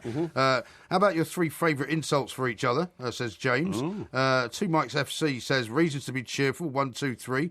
3 favourite London restaurants, or 3 best sporting moments, or 3 inventions that you've thought of that you think are genius. Yeah. Or this one's a bit more kind of philosophical, 3 random thoughts that you've had today. I quite like the reasons to be cheerful, don't you? Reasons to be cheerful. It's a bit of an upper, don't you think so? It is, yeah, because, some people haven't got much to be cheerful about, so you think we might be able to cheer them up? What time are we going to announce that? Well, we could do that after the werewolf, I suppose. Okay, yeah. Because you might need cheering up after you find out that there's a werewolf roaming the moors around Hull. Indeed. For some reason. Indeed. Lots more to talk about. What about this Aston Villa story, though? So Aston Villa have been bought, it would seem, for 60 million quid. That's right. And Randy Lerner, I think, when he started selling the club, wanted about 200 million. Something like that, yeah. So, I mean, I imagine Aston Villa fans would be quite pleased that he's got rid of it, won't they? Well, yes, because he started showing no interest in it. I think I heard from one long-standing Villa fan tonight saying, it's good we've got a new owner, but please could he come and watch the game occasionally? Because Randy Lerner, I don't think he's seen a game for 18 months or something, has he? Yeah, I don't think. I think he's been. I'm not sure about that. No, I think he's been an absent owner largely. I think he only came back to sack a manager or something like that. I don't think he took a weekly interest. But then again, I think the owners of Manchester City are very rare attenders, and sometimes the Glazers. You occasionally see the sheikh from Abu Dhabi sort of sitting up in the stands. Yeah, that's right. Yeah, but I don't think necessarily. I mean, one member of his family. But I mean, I think the problem is with a lot of these guys is they like to be around when things are going terribly well. Well, maybe. And maybe they don't like to be around when they're not. Yeah, maybe. Like for example, if Manchester City had won the title, you'd think that you might have seen Sheikh Mansour sitting in the stand of the Etihad. Exactly. But I don't think Randy Lerner fancied coming and getting sort of the equivalent of rotten eggs thrown at him. I totally agree with you. Anyway, the new owner of Aston Villa is called Dr. Tony Zia, and he has vowed to make them a top 6 Premier League team again. Randy Lerner's tenure ended last night, completed a £60 million sale to Zia's Recon Group. Yeah. And you're saying he makes that stuff they put into Chinese food? Yeah, monosodium glutamate, MSG, supposedly. Yeah, but I thought that every restaurant I went to in New York, every Chinese restaurant, said we are monoglutamate free. Monosodium glutamate. It's funny how you can pronounce the words for LSD, but you can't do MSG. Yeah. But isn't that true? Well, they started doing that because people actually are very badly affected by MSG. Well, and in fact, my ex-wife used to get terrible headaches from it. Really? And how do you know it's from that? Well, because she knew that she only got it from eating Chinese food. Oh, I see. And basically they put it's a kind of preservative that they use. Yeah. You know. Yes. And so the bottom line is that if they say they're monosodium glutamate free, then if you eat it and you don't get a headache, then you know they're probably telling the truth. Okay. I mean, it never used to bother me particularly. Roberto Di Matteo, who won the Champions League for Chelsea, didn't he? Yep. He's been touted as the new boss. Yes. Okay. A club statement said an agreement has been signed today for the sale of 100% ownership by Randy Lerner to Recon Group, owned by Dr. Tony Yiantong Zia. Subject to the approval... You sure that's the right pronunciation? Yes, Dr. Tony Yiantong Zia. Yeah. Subject to the approval of the Premier League and the Football League. Dr. Zia's immediate objective is to return Villa to the Premier League and then finish in the top 6. Yeah, well... That's to make Villa the most famous club in China. That's everybody's aim, isn't it? Hey? I mean, that's everybody's aim. Yeah. Roberto Martinez was going to get Everton into the Champions League. Yeah, he certainly was. It's the first thing he told Mr. Kenwright. That's right. Now, didn't work out that way. Now, he says here, this is interesting, he says he plans to make Villa the most famous club in China with a huge fan base, OK? Yeah. Now, you could take that with a pinch of salt, except have you seen today the pictures of the Leicester team arriving in Thailand yeah. to celebrate their success? And all of a sudden, they've got 250,000 fans in Thailand. Yeah. It's amazing. I know, it is. Absolutely astonishing. And these players now have been lauded as heroes in the same sort of way as Liverpool, who've won 5 European Cups, are fated in... where is it? Where's Bangkok? Bangkok's in Thailand. Yeah, in Thailand, that's right. Yeah, same country. Yeah. And it's quite amazing how one... Well, I mean, in the past... One season of success can catapult you to world fame, so to speak. But I think because of their Thai owners, I mean, they've already had a bit of a foothold in Thailand anyway. But, I mean, you know, clubs like Leicester and I mean, Everton went out to Thailand, I think, on a tour, pre-season tour last year. That's right. And everybody's going out to Australia, because, that's where all the money is to be made, isn't it? Exactly. All the shirts are going to be sold. Yeah. Yeah, no, it's true, absolutely true. Interesting. Yeah. So apparently, Doug, is it who's the guy Hollis that went out to do the deal out in China with this guy Steve Hollis? Yeah, Steve Hollis. He's the new chairman, isn't he? The deal. Yes. Because I mean, didn't they hire a bunch of people who then left? You know, there's 2 guys that used to be Bernstein, who was and the other former guy. chairman of Manchester City, and then chairman of the FA. He was taken on. And he then recruited, I don't know, somebody else and they left together. And then Adrian Bevinson, who was taken on as an advisor. So is he still there or is he gone? Adrian left yesterday. Oh, did he? Yeah. And so you're sort of wondering who was left. But Steve Hollis is the chairman who's left. And I suppose now they'll appoint new people. It says Damien Comolli, who is formerly at Liverpool, isn't he? Comolli, yes. Comolli might be taken on as... He was at Spurs as well, wasn't he? He was at Spurs as well, you're absolutely right. Who may be taken on as director of football. Oh, OK. So, we might hear about it, because he appears on the Sports Breakfast quite a bit. Yeah, he does, that's right, yeah, might hear something from that, you're absolutely right. Now then, I need to talk to you about... I was telling you earlier... A chap who's died is Tony Barrow. Yes. And Tony Barrow was a very interesting man, because he was the press officer to the Beatles for almost the whole time the Beatles were there. He's the guy, we talked about him earlier in the week, he's the guy that came up with the Fab Four, isn't he? Funny enough, he called them the Fabulous Foursome. Right. And then somebody else abbreviated to the Fab Four, because it fitted more neatly on the cover of a record sleeve. Really? Yes. That's not much of a slogan, is it, the Fabulous Foursome? Well, I suppose in those days now. But anyway, the reason I wanted to talk to you about this was that one of the things he had to keep secret was the fact that John Lennon was married and had a child. Right. That John Lennon was married to Cynthia. Didn't you tell me about this the other day? I might have told you this off air, but I haven't shared this. I'm sure you told it to me on air as well. No, I haven't. Are you sure? No, because I was going to tell you about Judith Simons. No, wasn't okay. I? Right? You were, yeah. Now, I think we didn't get to the Judith Simons bit. Exactly. You're right. Yeah. Now, when I got to the Express and I was El Supremo, the news editor, in sort of you were the news editor. The late 80s. It's not the same as El Supremo. Well, it pretty much is. No, the news editor runs a newspaper, really. No, he doesn't. No, he actually. does. No. I did. Yeah, no, well, you didn't. I did. You didn't. Yeah. I was there. I was a constant feature. Well, there's news to everybody else who was above you. 17 hours a day, 6 days a week. Oh, yeah, that's because you're a workaholic. Yeah, that's right. Yeah. And so anyway, that's why you went mad. A prize asset was a young lady. Well, she wasn't that young, actually, with no disrespect. Judith Simons. Yeah. Who I remember Judith Simons. She was actually quite middle-aged, but this was early middle-aged, would you say? Yeah, sort of early to middle age, so to speak. And she was a smallish woman with a sort of protruding teeth, but she was... no, she was. Smallish woman with protruding teeth. She was. You know, that's how she looked physically. It's not much of a description of a woman. Well, I'm just trying to tell you what she looked like. Well, protruding upper teeth or lower teeth? Lower teeth. Her upper teeth. So it was like a proboscis She's jaw. a bit buck-toothed like that, and spoke a bit like that. I don't remember her speaking like that. How are you? But she was a great reporter, great journalist, had fantastic contacts. She wasn't a news reporter when you were there, though, was she? No, she was a showbiz reporter. This is the point I'm telling you, right? So I sort of called people in from the showbiz office, see what they're all about and all that, and then, you know, found out what was going on. Yeah. And then over a conversation, over a drink at some leaving do, I discovered that actually Judith Simons was the original hotshot reporter who travelled with the Beatles on their first sort of international tour and all this kind of stuff, you know? Okay. And she became so close to the Beatles that she agreed, when Tony Barrow asked, to suppress the story of John Lennon having got married. John Lennon got married because Cynthia Twist, who was his girlfriend from the sort of Liverpool College, was having a baby. Right. So they decided to get married, as was the done thing in those days. Cynthia Lennon, as she became known. Cynthia Lennon, yeah. But she became Cynthia Twist when she married her second husband, whose name was Twist, funnily enough. What, Oliver? No, it wasn't, but it was his name was Twist. But anyway... That's a funny name, isn't it? Yeah, so... Why do you never say that's a funny name? What? Twist is quite a funny name. It is quite a funny name, I agree. So anyway... So she kept this secret all these years because in those days, of course, there weren't people with, you know, phones, cameras on, all that kind of stuff. There wasn't the huge, you know, media presence that we have these days. Right. And as a result of the trust that she developed with the Beatles, it was claimed in those days that Hey Jude... You know, one of the Beatles' most famous songs. Hey Jude. Well, I just found a picture of her with the Beatles. Don't be afraid. Have you? Yeah, that's interesting. Yeah. Yeah, look at that. Let's have a look. That's her, but she doesn't look particularly buck-toothed. I mean, it's one from the early days. Oh, yeah. God, that's amazing. Yeah. She was apparently the only journalist who was ever allowed to sleep in their private suite. Yeah, that's right. I mean, did she have affairs with them? No, or was that not known? No. Well, she said not. She said no. But anyway, she kept it. And as a consequence, when Hey Jude came out, everybody thought it was about Judith Simons because she'd been such a close confidant. And her stories about the Beatles are so fascinating. You know, what a charmer Paul McCartney was, what a sort of offhand and quite aggressive and rough sort of guy John Lennon was, and all that kind of stuff. And everybody thought Hey Jude was written about her until the story emerged that actually it was about Julian Lennon, who Paul McCartney called Jude rather than Julian. You know? Okay. But she had a fantastic life.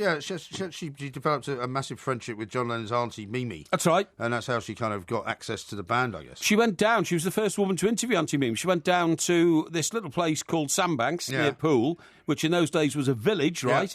And interviewed her in a bungalow. And after that, Auntie Mimi used to ring up John Lennon and say, make sure you talk to that lovely girl. She was so nice. She made me a cup of tea and all that kind of stuff. Yeah. Amazing. Yeah. And she's lived in the same flat in London for 42 years. She's 85 now. Who, Judith? No, Judith, Oh, that's fantastic. Yeah, interesting. Yeah. Now, we've got lots more to talk about. We're going to talk about killer hornets and also, coming up next, werewolves. Yes. The Two Mics, simulcast across the UK on Talk Sport and Talk Radio. Werewolves of London.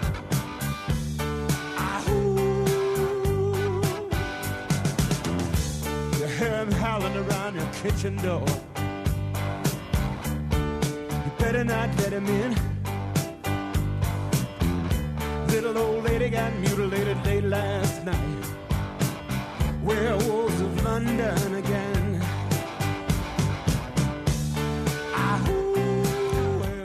Werewolves of London, you know that song?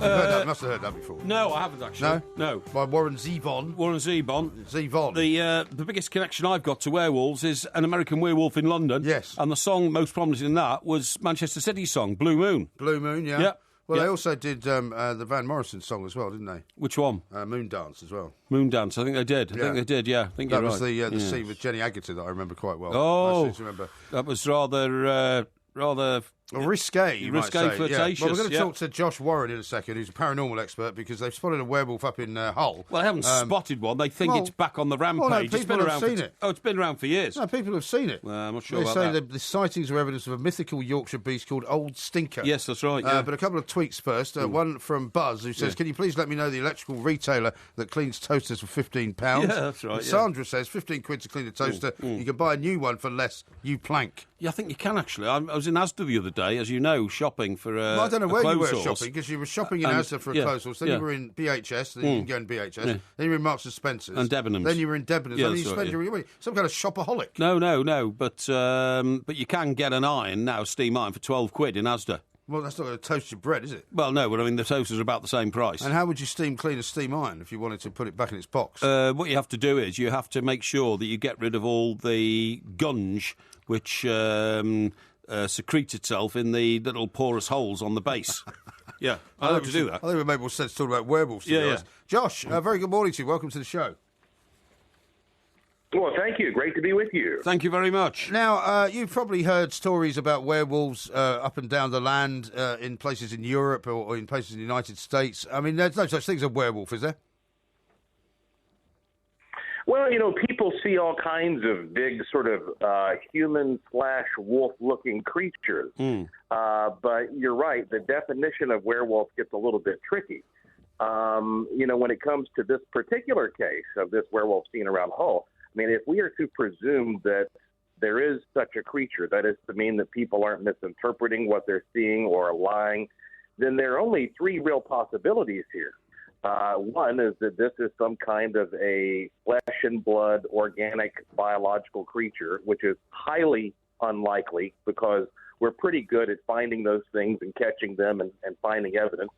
Option number two is this is some kind of a phantasm, an apparition, a ghostly-looking thing. But that's also kind of unlikely because supposedly he's been seen eating things like a German Shepherd dog. Right. And so that leaves us with option number three is that maybe this is some kind of an interdimensional being, which is partly physical, partly non-physical. But while it's here in this plane, it very much behaves like any other beast would.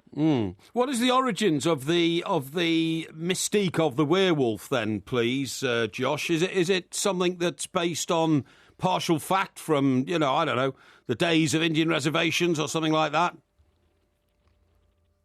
Well, if you look back historically, there are a number of occasions, especially during the Middle Ages, when people have believed that those dabbling in witchcraft had the ability to consume human flesh and then take on some kind of beastly power that allowed them to shapeshift or change into some other kind of a creature. Yeah. But, if you consider your area in particular, I mean, if you look at, say, the area around Hull, about 160 miles south of that is a town called Bungay. And in 1577, an incredible incident happened there.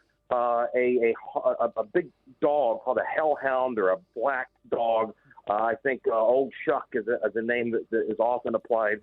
It rampaged a church and killed 3 people, tore them to bits, scorched the doorway on its way out. And this is some kind of a creature that looks familiar enough to call a dog, but obviously doesn't seem to be of this realm. And so, again, we're looking at maybe a pattern of beings that are, again, interdimensional type animals rather than what you might think of strictly as a werewolf. Isn't it also, Josh, though, that people describe things? I mean, we're both former news reporters and journalists, and people often describe things that they see in a way which bears no resemblance to what they actually saw. And sometimes, depending on the light, the shadows from the moon, I mean, people describing something that looks like a half-man, sort of half-beast creature attacking a German Shepherd. I mean, it could be maybe that it's a big cat of some kind that we have roaming around in parts of this country. Well, that's certainly possible. We can't discount the fact that we do have zoos. We do have people who illegally hold these exotic animals at their homes, and sometimes they escape. I mean, for example, in the U.S. state of Florida, you can expect to find almost anything out there at night because you have a lot of these carnivals and zoos that have retired there, and you have people who are infamous for buying, lions and tigers and snakes, and you name it, and they escape. And so, sure enough, you have somebody in an area that sees a creature that's unfamiliar. They're liable to, in their state of terror, describe it in the most exaggerated way. Yeah, indeed. Josh, is there any connection between werewolves, if they exist, and zombies. Werewolves? Yeah, because, of course, there was the most famous example of a werewolf that we know of is in Michael Jackson's Thriller video, the biggest selling video of all time. Well, no, I wouldn't say that. I would say the werewolf movies, like with Lon Chaney. Well, I'd say the Michael Jackson one was very, very famous around the world, and, of course, that invoked zombies to reappear in graveyards from the depths of their graves. Sorry. Well, it did. Go ahead, Josh. There's a part of especially European lore that we can date back to, probably around 100 A.D.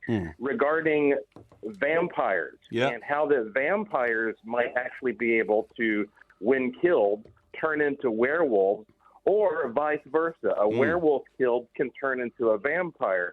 And, of course, one thing that these two creatures have in common is they both can be defeated with silver.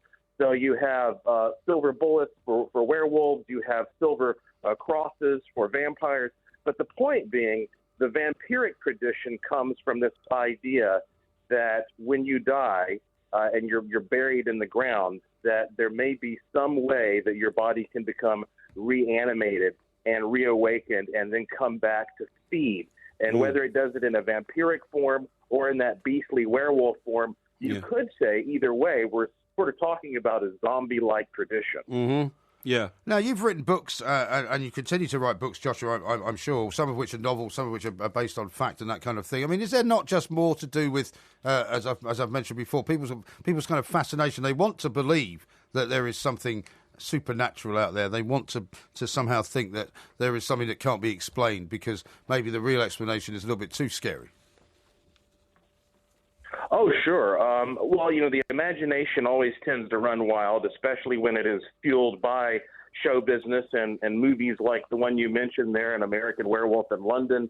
And sometimes you find when you have these fantastic reports that just recently there has been some kind of a movie featuring a similar creature. And so that might be a bit much for coincidence.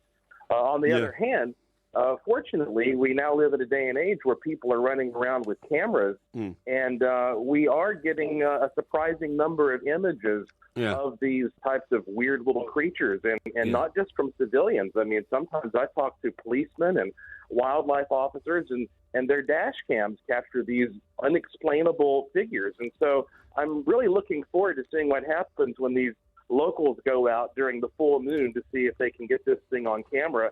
And if we get a look at it, well, then that's going to be a game changer. Yeah, but that'll never happen, you see, Josh, because as my colleague has said, we've worked in newspapers, tabloid newspapers in this country 25 or 30 years, and all of us have done these stories about the beast of Bodmin Moor and, some like huge animal stalking around South Wales or something like that. And in fact, they don't exist. They're literally just shadows in the night and tricks of photography, a bit like the Loch Ness Monster. If they existed, by now, one of them would have died and we'd have found the carcass of one. And we never have done. They don't exist. It's all mythical.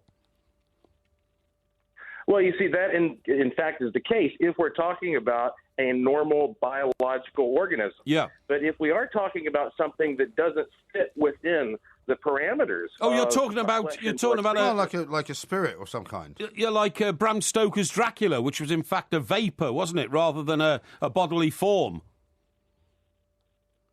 Well, in general, you have this idea that maybe there are other dimensions out there, as mathematicians tell us, and that life might sometimes exist within these other dimensions, and we can't really even comprehend exactly what those dimensions are, not to suggest what we would know what is in those dimensions. No, I understand that. And so if there is some type of a creature that could exist in another dimension but occasionally make an appearance here, that's the only way that you can look at it skeptically and logically and say, okay, maybe there is some type of an organism that is here once in a while, but then in the snap of the fingers, it just disappears. Exactly. Dr. Jekyll and Mr. Hyde. Dr. Jekyll. Yeah.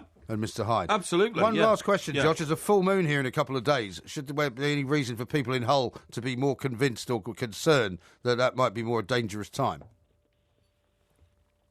Well, regardless of what this thing is, we know that these creatures tend to prowl a little bit more when there is more light shining across the countryside. It's a logical thing. Most people seem to get out and explore the outdoors at night when there's more light to see by. So, yeah, if someone has reason to believe that this beast is prowling around, then you might want to stay indoors that night. Mm-hmm. Very wise indeed. Josh, thank you very much indeed. Thank you very much indeed. Paranormal expert telling us about what he thinks of the werewolf of Hull. So he says that actually, although we've never seen the carcass of the werewolf, that's because actually the werewolf changes into something else. Yes. And therefore when we kill it, scenario. when we kill it, it's not dead as a werewolf. Well, it may not actually die. It's a werewolf. Yeah. Why do you keep saying werewolf? Because that's how I pronounce werewolf. Well, it's not werewolf. It is werewolf. It's werewolf. It's not. Michael Jackson's video was werewolf. No, it's not W-E-I-R. It's W-E-R-E. Yes, I know. That's werewolf. This is Talk Sport. The Two Mikes. Simulcast across the UK. That song anyway, but it might be. No, I don't too actually. Many Beatles references. Oh, that's the worst ever Beatles song on this show. But that does signal at the moment, anyway, as long as we keep it for now, that we do our listography, and we've chosen, or you've chosen, 3 reasons to be cheerful. Yes. Or joyful, or whatever it is you are. So you've got 3 that you'd like to pronounce to us? I'd like you to go first. Why do you want me to go first all the time? Well, I just think that sometimes I get all the advantages of going first. Oh, okay. But I'll go first if you want. Well, I don't mind. I went first yesterday. I don't mind going first again. I'll go first today. I haven't really given it much thought, to be honest. Well, I'll go first. I'll go first. No, I'll go first. You need longer to think than me. One of my first reasons to be cheerful, I would say, is that I'm off to see my mother this weekend, and my sister and my son, who I haven't seen for a while. Yeah, but I think we're talking really about a more regular reason to be cheerful. Well, you see what I mean? No, this is a reason to be cheerful right now. Okay. Right now. Okay. I mean, what could be better than going off to see members of your family you haven't seen for a long time? Okay. And getting on a plane, which I haven't done for a while. Okay. And flying to New York. I mean, unfortunately, I won't be spending much time in the city. Yes. In fact, I won't be spending any time in the city. Right. But it'll be very pleasant. I'm looking forward to that. So that's my first reason to be cheerful. Okay. Why don't we go backwards and forwards? And then you can give us your first reason to be cheerful. All right. Well, one reason when I would be really cheerful, and it happens pretty rarely because it only happens every 3 or 4 years, would be if I was literally going to the premiere of the next Bond movie. Right. I love the Bond movie so much, and the anticipation factor about how much exciting action and... Well, you haven't seen Inspector yet, have you? No, I haven't, no. That's what I mean. It's been out for months. Yeah, I know, but I'll get... Why haven't you seen it? Because I'll get the DVD, and that will be fantastic. Well, the DVD's been out for months. I know, but I'll get it. I'll actually walk in somewhere where it'll be on display, and I'll think, right, I'm having that, I'll take it home. That'll be a moment of really great joy. Right. Really great joy. Just sit down, with maybe a glass of something, and... Should you have a martini to celebrate? Maybe, and just actually treat myself for a couple of hours and say, right, I'm going to close off the world and watch the new James Bond movie, Spectre. Yes, that would be great. Okay, so that's one of your reasons to be cheerful. Well, I suppose my next reason to be cheerful will be a very newspapery one. And at the moment, it's this rather amusing thing that's going on between these 2 stylish nationalist MPs who seem to have both been, shall we say, Rogerising the same woman, albeit at different times. I got into a little bit of a spat with one of their fellow SNP MPs yesterday. Right. Because people are now piling into these guys saying, of course, you don't even want to run Britain. What on earth are you doing in Westminster? But apparently all you want to do is get involved in Rogerisation and bladderation and have a great time. And this guy actually had the gall to say to me, well, what would you rather do? Have him stay in a flat where it would cost the taxpayer more money? Yeah. So basically saying it's all right for him to stay in a hotel, charge loads and loads of money. Yeah. And so I'm just rather enjoying watching these MPs squirm and realising that actually, when they try and defend their actions, they get roundly slaughtered, not just by people who are journalists, but by everybody. People think it's absolutely ridiculous. And you do take great joy out of this, do you? I take great joy out of watching MPs squirm, yes. OK, all right, fine. Well, my second one would be on the rare occasion when I'm actually getting dressed up at home, right, put a good suit on and all that, and I know I'm going out. A good suit. Yes, I have got loads of good suits. And I'm actually going out, and I'm going out with a select group of... my best friends, or... Your best friends? Yeah, my best friends. Well, it's a very select group. There's nobody in it. Or my close family for a lovely meal and a bladderation session. That is a moment of great joy. Okay. Because it's so rare you get together with those who... You realise both of your moments so far have involved drinking? Not really. Yeah. The Bond film is watching a film. That doesn't you said you're going to have a drink, though. Oh, that's a glass of something. That doesn't involve drinking. But, I mean, to be able to say to yourself, this is great, no work today, going out, got a great table booked in a great restaurant, going to have some great wine, great food, in great company, that to me is a reason of great joy. Okay, well, that's quite nice, actually. Yes. Quite nice for you. Yes. And my third one is going to be, again, looking forward to something, and it's going to be looking forward to our next show, which is in Dingwalls. Right. On June the 10th. Okay. It's a Friday night. Excellent. We'll be a little bit tired because we'll have been doing the show here, I guess, Yes. till the early hours of the morning. But I'm very much looking forward to it, not just because it's another live show, which we love doing, but because it's in such a cool place called Dingwalls, where I used to hang out very much as a teenager. Yes. In my manor, as people would call it. Yes. In Camden Town. So that's going to be brilliant. So that brings me joy as well. So it's like the prodigal son returning almost. A little bit, yeah. A bit of that, okay, with a bit more money than I used to. Because I remember when I used to go there, I think I used to have to sort of ration myself to make sure that when I got there, I'd have enough money to buy a drink. Sure, that's good. Okay, well, my third one will be the moment I step onto the beach at Bamborough, where I'm intending to retire to, okay? Yeah, when are you retiring? I haven't decided yet. No, I don't know, 3 years, 4 years, something like that. 3 years? 3 or 4 years, yeah. Well, don't forget to let me know. Oh, no, I'll let you know, don't worry. You give me a bit of notice. I'll give you a notice, yeah. And so I'll give Mike Osmond a call. Yeah, that's right, yeah, absolutely. And finally decide, that's it. I've put my life behind me, and now... So you're actually looking forward to that? Well, I don't know if I am or not, really. Yeah. I've tried retirement before, and it didn't suit me. It really didn't. See, that's what I mean. I don't really see you in retirement mode. But you will, in fact, have found peace. If you get to that point. Maybe you will. What I might do is, I may combine that life of peace and tranquility, walking along a beach in Bamborough Castle on my left, you know, and all the sort of culture of the northeast of England, which I really enjoyed when Holy I Island, there. Holy Island, yeah, all that, Lindisfarne, all that kind of stuff. I may combine that with maybe part-time work. Oh, yeah. I may ask some... a bit like you do now. Exactly. I might ask some local radio station if I can do a bit of broadcasting, might write a column for the local paper, might decide to offer my services in sort of hospitality-type terms to various organisations. I see Mickey Quinn rather took you to task on that this morning. What was that? We'll talk about that in a minute. No, he didn't. Yeah, he did. No, he didn't. He did, on the Newcastle Chronicle front. Oh, yeah, well, that's right. Well, he writes a column for them, and I used to be a hotshot reporter on it. So, you know, writing a column's easy, isn't it, compared to going out and seeking and finding the news in a challenging environment like I did. This is Talk Sport. The Two Mics, simulcast across the UK on Talk Sport and Talk Radio.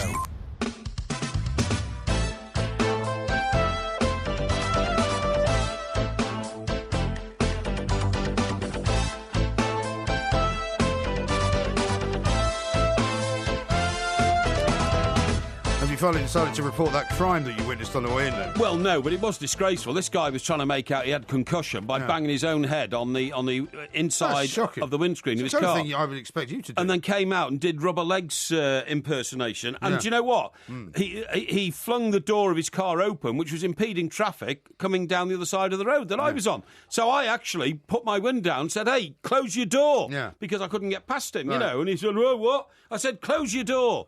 And he reluctantly closed the door. You should have taken a picture of him. Yeah, I should have taken a picture, but I didn't have time. Now, before you go on, let me just read you this, because I'm slightly worried about this. Yeah. This is from Vin, who's one of our Albanian fans. Oh, right? yes. And he says, Porky, better watch out, mate. The Albanians will come and drop a toaster in your bath now they know it's in your wardrobe. Hey, that's a bit harsh, isn't it? Because you upset them all a bit earlier on. No, well, Albania is a great country. It's just that parts of it are still a little kind of underdeveloped. Okay. Yes, that's all I'm saying. You best not say any more. That's right. Now, that music was for The Bill. Yes. Now, did you ever used to watch The Bill? I never did, no. I wasn't either. I wasn't a big fan of The Bill. I don't know why. I thought I would be, you know, because I like I think as well, police. The Bill was quite a big show when I was living in America, so when I came back, it was a big thing, but I'd sort of missed out on it, really, so I never really bothered with it, you know? There were some good characters in it early on, but then I thought it just sort of drifted away. And funnily enough, a lot of it was filmed in Stockbroker Belt, Surrey, where I hail from. Yeah, it was, all around there, sort of around Wimbledon and Merton and places like that. Oh, okay. But anyway, there you go. Now, the point is, I've been sent a book, and it's called Criminal, The Truth About Why People Do Bad Things. Oh, yeah. And what it does is it knocks down two popular theories, right? Yeah. The two most frequent approaches to crime are, one, that crime is the result of human wickedness, insufficiently deterred by harsh punishment, or two, that it is caused by social inequality and injustice that must be righted if it is to be reduced, OK? Right. Both these theories are wrong. The reason why crime happens is this, according to the guy who's written this, a guy called Tom Gash, who is who is a criminologist, OK? Right. He says, is he American or British? Let me see. Look, the only reason I ask is because it can be a different that's true. It can be a different scenario, can't it? Yes. Not that he should listen to what he says. Yeah, He's American. yeah. I don't actually know the answer to that one. All right. But anyway, he says crime is mostly opportunistic And the best way to reduce it is to lessen the opportunities for committing crimes. Right. I would go along with that. Well, I'd go along with a lot of that. I mean, when a bloke murders his wife or, something like that happens... Yeah. It's not usually because they've been planning for 20 years. Right. It's because it's happened on the spur of the moment. Well, most people who get murdered are murdered by someone they know, aren't That's they? right, of course they are, The whole random murder thing is very unusual. He also says that, for instance, if you're walking past a house and the window's open and you're drunk and you have, like, a 1% criminal tendency, you might just climb through that window because it seems like a good idea at the time. And then you steal something. That feeds into the argument that drink and drugs fuels quite a lot of this activity. Well, it does, but it's about the opportunity thing. Yeah. There wouldn't be an opportunity to commit that crime if you closed the window, okay? That's true, yeah. Now, what the author, this guy, Tom Gash, also says is he lays to rest the myth that poverty or economic hardship is straightforwardly the cause of crime. Now, when the financial crisis of 2008 struck, there were dire predictions of increased crime motivated by raw necessity. Do you remember all these police chiefs are all saying, better get a lot more policemen on the streets, once unemployment goes up, the crime will explode. It doesn't. It goes the other way. And it hasn't. It goes the other way. The author reiterates what should long have been known, that the poor are the main victims of crime. That's true. It's not the rich, it's the poor. Yeah. Burglars are not great travellers. Half of such offences were committed less than a mile from where the burglar lived. That's another one. Whenever you get burgled, the chances are the person actually lives in your street. Absolutely, and that is why the poor are more likely to be burgled than the rich. Yeah. Because people don't come from poor neighbourhoods to rich neighbourhoods to rob the houses. Unless they're in those big sort of organised gangs where they turn up with a removal lorry. And they drive around the M25 looking for opportunities, organised crime. But most people go through the back door of their neighbour's house and nick their stuff in there, okay? Yeah. No, I agree with that. And the difficulty in taking countermeasures such as buying alarms or strong doors is never properly enforced by the police. Right. What they're saying is that the police force, instead of just sticking around and waiting until a crime happens, then go and do something about it, should be much more proactive in stopping crime happening. Yeah. And the way to stop crime happening is to deny people the opportunity, okay? Okay. The Two Mics, simulcast across the UK on Talk Sport and Talk Radio. Have a cup of tea.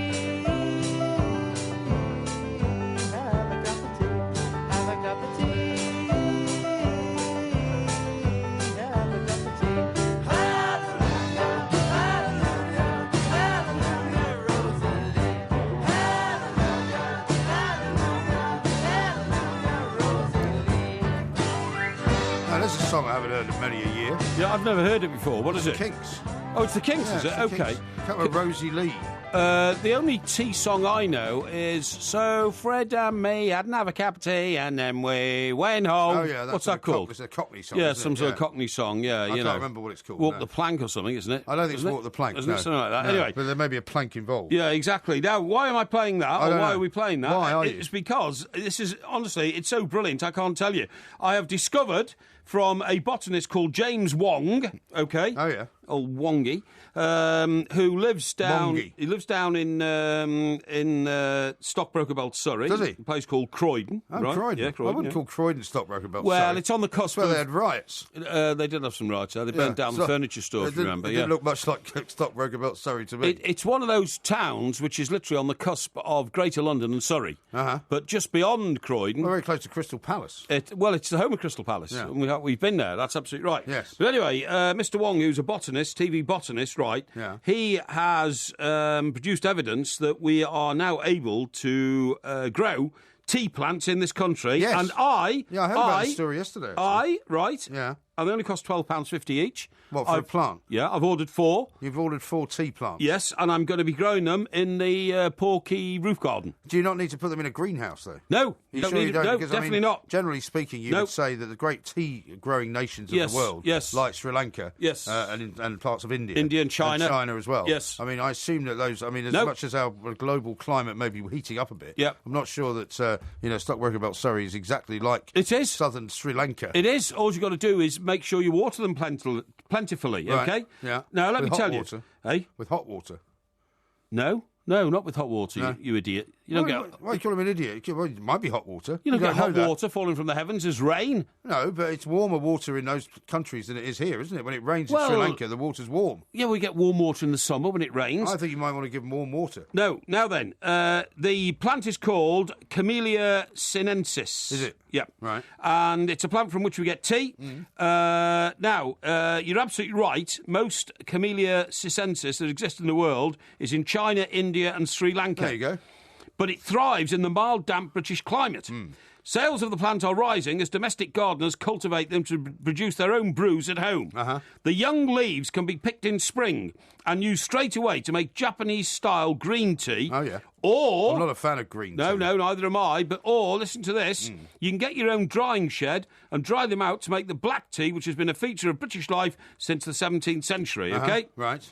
Now, there's already a commercial tea plantation in Cornwall, and one is about to open in the Scottish Highlands. OK. A third one is planned for Northern Ireland. So if you plant these things when you get them, how long before you can actually be, drinking the tea that's made from them? The following season. Oh, so it could be a year away. So I can plant mine in October this year, and my tea will be ready to drink by next April or May. Wouldn't it just be easy to go down to Tesco's?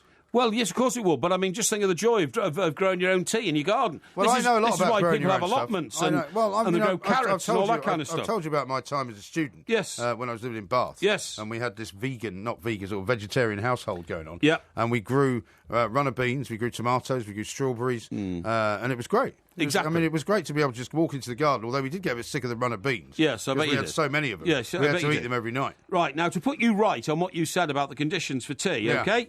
I've discovered that tea comes from cold, wet, miserable parts of China. Yeah. And people think it's tropical, but it is only grown at high altitudes in the tropics because it's the only place that's cold and wet enough. Yeah, but it's it's cold and wet. But it's not cold and wet in Sri Lanka. It is. No. It is. It's wet. They put them halfway up mountains in Sri Lanka, so it's cold and wet, I'm not sure you're right about that. Now, it says you might think you can only get away with growing tea in the warmest parts of the UK because of the mild climate, but there's a relatively new plantation in the Highlands. Oh, yeah? OK? Well, you said that already. Whereabouts? Yeah. Hey? You know what we haven't done, by the way, is we haven't checked out our land in the Highlands. No, we haven't, actually. Sure, we got that gift last year. Yeah, we did, From the guy. We went up to Glasgow and we were supposed to go and see it. Well, we didn't do much, apart from being in Glasgow, really. Yeah, now then. The Camellia sinensis, yes, the tea plant, they do need a bit of winter protection, i.e. a bit of... frost can't be good. No, hang on, a bit of straw on top of where they're planted, but... Well, hang on, so how are you going to manage that in your little roof garden? I'll get some straw, won't I? Well, you're supposed to be over them, though. You're going to have to create some kind of a trestle thing, aren't you? No. You put straw on the soil above where they're growing. Oh, you mean just on the soil? Yeah, on the soil, yeah. Oh, OK. So what if the leaves get frosty, though? That can't be good. No. Tea plants do need a bit of winter protection, but they're a lot tougher than people imagine. Right? Right. Now then, this chap in Palmer's Green, North London, who's been used as an example of how you grow it. Yeah. I used to live in Palmer's Green. Did you? Yeah, I used to live in a... It's on the Piccadilly line, isn't it? Well, I tell you what, the trouble living in Palmer's Green is there is no tube station. You have to walk down to Wood Green. Yeah, and that's Piccadilly line. That's about a mile and a half away. Is it? I mean, that's a long walk, Yeah, all right. In fact, I lived, believe it or not... It's not much of a place to live, is it, Palmer's Green? Excuse me. There for? Although it's called Palmer's Green, do you know what road I lived on? No. White Hart Lane. Did you? Because White Hart Lane runs all the way from sort of Wood Green, Palmer's Green to... Yeah, it's that part of sort of town, isn't it? Yeah, to Tottenham, that's right, yeah. They had riots there as well. They did have riots there, unfortunately, yeah. So, anyway, so this guy who's, one of the first guys to grow him here, he's got Camellia sinensis plants for the back garden of his Edwardian terrace home in Palmer's Green, North London. Yeah. He said, I thought, why not? Growing a mini plantation, I'll give it a go. I accidentally snapped a branch off one recently and made green tea from the leaves. The taste was beautiful. It's really refreshing. Yeah. OK? No, it's not new. I'm not optimistic about this project, to be honest. Oh, I'm going to pursue it with vigour. No. Absolute vigour. In fact, I'll tell you what I'll do. When I've got it done... No, you won't. What you'll do is you'll probably buy these plants, right? You'll put them up. Yeah. And within about 3 or 4 months... No. If it lasts that long... No. You'll have got tired of looking at them. Because you're too impatient. You're not a man that can wait a year for anything. There's no way you can wait until next year. I will... You'll try and do it too soon. No, I will bring you a caddy of tea into this very studio. What, this time next October? This time next October, and I will make you a cup of tea from the tea I have grown in my roof garden. Well, that'll be at first. You don't even make a cup of tea when we've got a load of bags in the kitchen. I do. No, you don't. You make your own tea. Yes, I do make my own tea. I came in tonight Why and you should had I your make own tea cup for of you? tea. Why should I make tea for executive you? producer on his own cup of tea. And I went, do anybody want a cup of tea? Oh, no, we've got ours, thanks. And why should I I had no tea. Why should I make tea for you? Well, you've just said you're going to, and that's why I believe you. This is a special gesture. Really? I feel like I should. Well, I'll look forward to the tea caddy. I feel like I should. Arriving. Now, a couple of bits of information for you. Yeah. From Mick in Spokane. Yeah. He says, Bamborough Castle, you can rent apartments there. And he says, That's Dr. good. Miriam Stoppard lives there. Does she really? I used to know Dr. Miriam Stoppard. She's a very nice lady. She used to sit in a conference in the Mirror because she was the agony aunt. Oh, yeah, of course she was. I'm not Yeah, sure if she still is. Yes, that's right. Yes. Roy says, tell Porky to stay away from Berwick Rangers. The last thing they need is that Jonah ruining them. Well, is that near to Bamborough? I Well, of suppose course it is. Yeah. It's just up the road. It is, yeah, that's right. Berwick's Phil- 2 towns, isn't it? It is. Well, it's either side of a river. It's divided by a river, and they had a lot of interesting kind of things going on during the devolution debate. That's right. Because one's English and one's Scottish. Part of it's in Scotland, part of it's in England. And isn't the English one's in the Scottish League, isn't it? Yes, it is. Yeah. But also, the people who lived in the English part wanted to be in the Scottish part because they got free bus passes, that's right. free travel and free education. That's right, yeah. So there's a lot free of everything in stuff that goes Scotland. on. Free prescriptions, free education, free everything. Extramarital affairs when you come to Westminster. Yeah, that's right. Phil says this, my reasons to be cheerful are 1, just bought a new family home, 2, the holidays are coming, and 3, best radio show, the 2 mics. It's quite nice, isn't it? That's very nice of you. Thank you very much indeed for saying that, yeah. But there's another one here from Andy who says, I think Porky should be a corporate speaker / motivator when he retires. How to overcome adversity while being a plank. Well, I won't respond to that. I think that's a compliment. I mean, it's a backhanded one, but I mean, that's not a bad thought for you. If you did retire, I'm a great motivational you could speaker. make a little bit of money on the side by doing that. that. Good, yeah. What do you think about the return of the Carry On films? I think it's a bad idea. I think it's a bad idea. A ridiculously bad idea. You're ridiculously bad, because how are they going to possibly replicate the liberal sort of attitudes towards things in the 60s, 70s? We live in a different time. Totally I mean, agree. it's going to be a complete and utter shambles. Ridiculous. It's like the Dad's Army film they made. Yeah, Absolute exactly. Rubbish. It's absolute trash. Yeah, no point at all. No. Quite right. Steptoe We're bringing and an Son. awful lot of stuff tonight. Yeah. It's your new outlook on life. Quite this right. is Talk Sport. The 2 Mics, simulcast across the UK on Talk Sport and Talk Radio.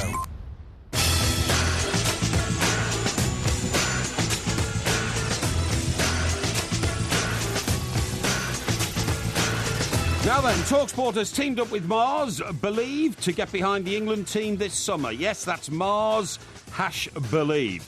Now, to show your support, they want you to create the singing selfies of you belting out the We Love You England chant. That is, We Love You England. Now, Mars will then get your beautiful notes ringing in the ears of the England team in France. Now, we've challenged the Moose to create his own We Love You England.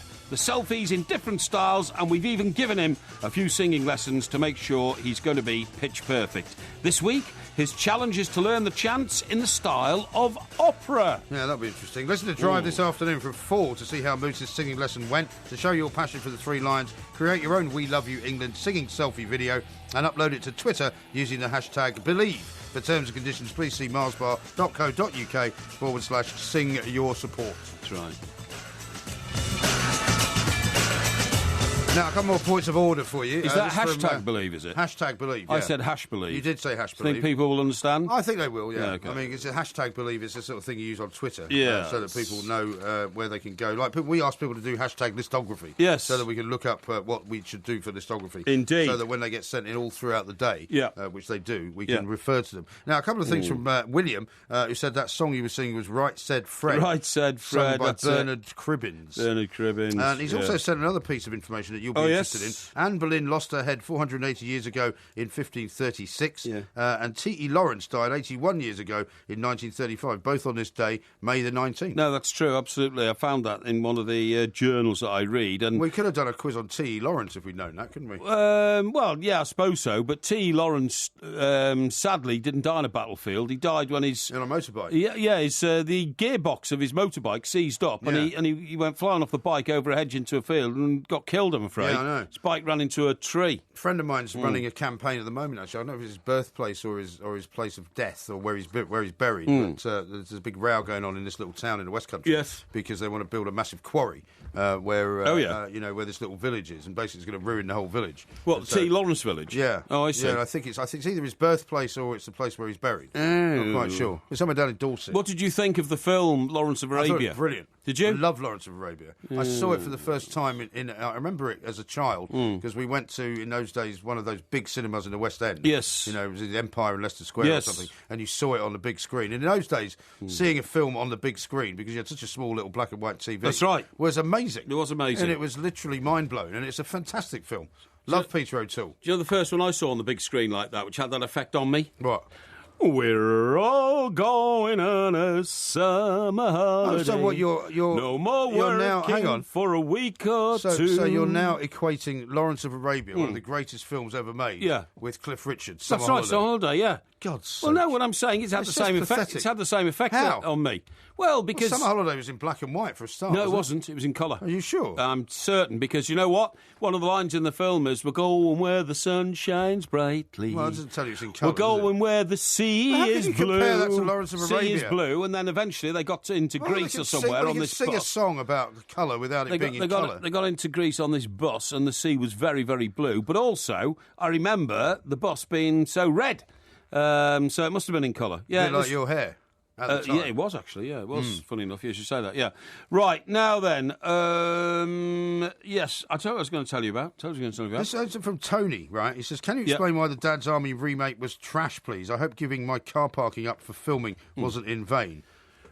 Giving my car parking up for filming? Yeah, I don't know what that means. I don't know. I don't know whether Tony's involved in the film. Filmed it locally or something like that. Yeah, maybe. Well, it just was rubbish because it wasn't about. It wasn't clever. It wasn't an improvement on the series. No, it was actually a disimprovement. Of course, it was. It rubbished the original. When you get the originals like that, and you think of the social sort of circumstances of those days when they were made and all that kind of stuff, you can't possibly replicate them. No, you can't. I mean, the only thing that's ever kept up, funnily enough, is the James Bond films, because they've matured and changed over the years. Yeah.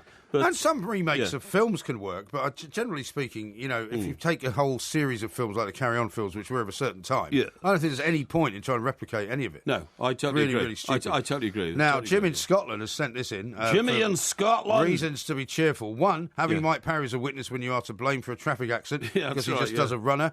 Two, Mike Parry believing in werewolves. And three, knowing you won't be harpooned by the Japanese whaling fleet because Mike Parry is stranded on a beach somewhere else in the world. Oh, that's very nice, isn't it? Yeah, okay. Again, it's a compliment, I think. Well, I suppose so, in a way. Now then, I was telling you about crime before, wasn't I? Yes, you were. Crime, yeah. Because the reason I was going to mention the Queen's speech yesterday, which a lot of people have been moaning about, has been watered down and nothing really new has come out because they're all in a holding pattern waiting for the referendum, which is only about, 3-4 weeks away or something like that? Yeah, well, that's right, yeah. There was stuff about prisons, weren't there? Because we were talking about prisons the other day. Yes. And about how there's probably going to be some kind of... strike in prisons coming up soon. Yes, that's right, yeah, because I've seen a lot of prison officers moaning, and they may have justification in moaning, so I'm not accusing them of being, bad moaners. They might be good moaners, because there might be something wrong. What's the definition of a bad moaner, then? Well, a bad moaner is just sort of making trouble. A good moaner is actually bringing to the public attention, highlighting some problems which could cause a ruction in society. Yes. But a lot of prison officers that you hear from these days are saying there's not enough prison officers to man the prisons. And a lot of the prisons are very old and cramped. And wasn't part of the Queen's speech about releasing a load of prisoners at weekends and all this kind of stuff? Well, I think that's part of the plan, isn't it? Yeah. Now, talking about crimes and all that kind of stuff, right? There's going to be more art as well and drama in jail. What? More art and drama. What do you mean? Jail. There's going to have more opportunities to do more art and drama. Well, I suppose if I was sentenced to a long period of time in jail, I'd want to do something. For general gerrymandering. Yes, that's right, yeah. I'd want to do something to take my mind off it. So I'd do something like try and learn Japanese or something, you know what I mean? Well, alongside the Queen's speech, this is from Michael Gove, right? Oh, yeah. He says they should have a chance to paint, stage plays and play instruments to build their self-esteem. Yeah, I'd like to learn the guitar, and I'd find out if I ever could have been John Lennon, really, I suppose, because you wouldn't have much else to do, would you? If you give a guy in prison a guitar, he's more likely to hit somebody over the head with it, isn't he? Well, I think the thing is, haven't they banned guitars because prisoners were prone to taking the strings off and using them to attack other prisoners? Yeah, garrote people. Yeah, exactly. Yeah, well, that's the problem. They're very inventive people in prison. They are, yeah. Imagine you gave them an electric guitar, they'd probably wire somebody up to it. Yeah, probably. And they turn, toothbrushes into plastic spears, don't they? And then go around gouging people's eyes out and that sort of thing. Yeah, It's very pleasant, is it? No, it's not nice. No. Anyway, what I was going to say is, never mind prison. Do you know what I mean when I say, do you have enough moral fibre to admit to your guilty displeasures? My guilty displeasures? Well, yeah, I do. To myself, but I'm not necessarily going to. Well, this is what I mean. This is what I mean. Now. This is what I mean. You see, we all know the expression guilty pleasures. Yes. It's this stupid expression about, what are you guilty about? You say, I eat a box of Smarties every Saturday night. You know, how pathetic is all that? Never go out with a woman who thinks that's a guilty pleasure. Exactly. Now, what I would say is, I equate the expression guilty displeasure to the famous expression from the great American president, Franklin D. Roosevelt. Oh, yeah. Never mind the man who can stand up to his enemies. Give me the man who can stand up to his friends. That's a very good quote, that. It's a brilliant quote, OK? And I like that because what guilty displeasures are... But you see, the only thing I would say, I'll wait for you to explain in a minute, but I mean, I'm not guilty, as I've said to you before, about anything. Guilt is not something that I feel. No, OK, good. I don't feel guilt. Good, I'm glad about that. I never have. Yeah, OK, yeah, that's fine. And that's unusual because I was raised as a Catholic. Yes, exactly. Catholics, you're supposed to feel guilt about it. Of course everything. you are, supposed to do a confession all the time. Yeah. Now then, the guilty displeasure, what that is being in a crowd of people and they're all talking about how wonderful this is or that is or all the rest.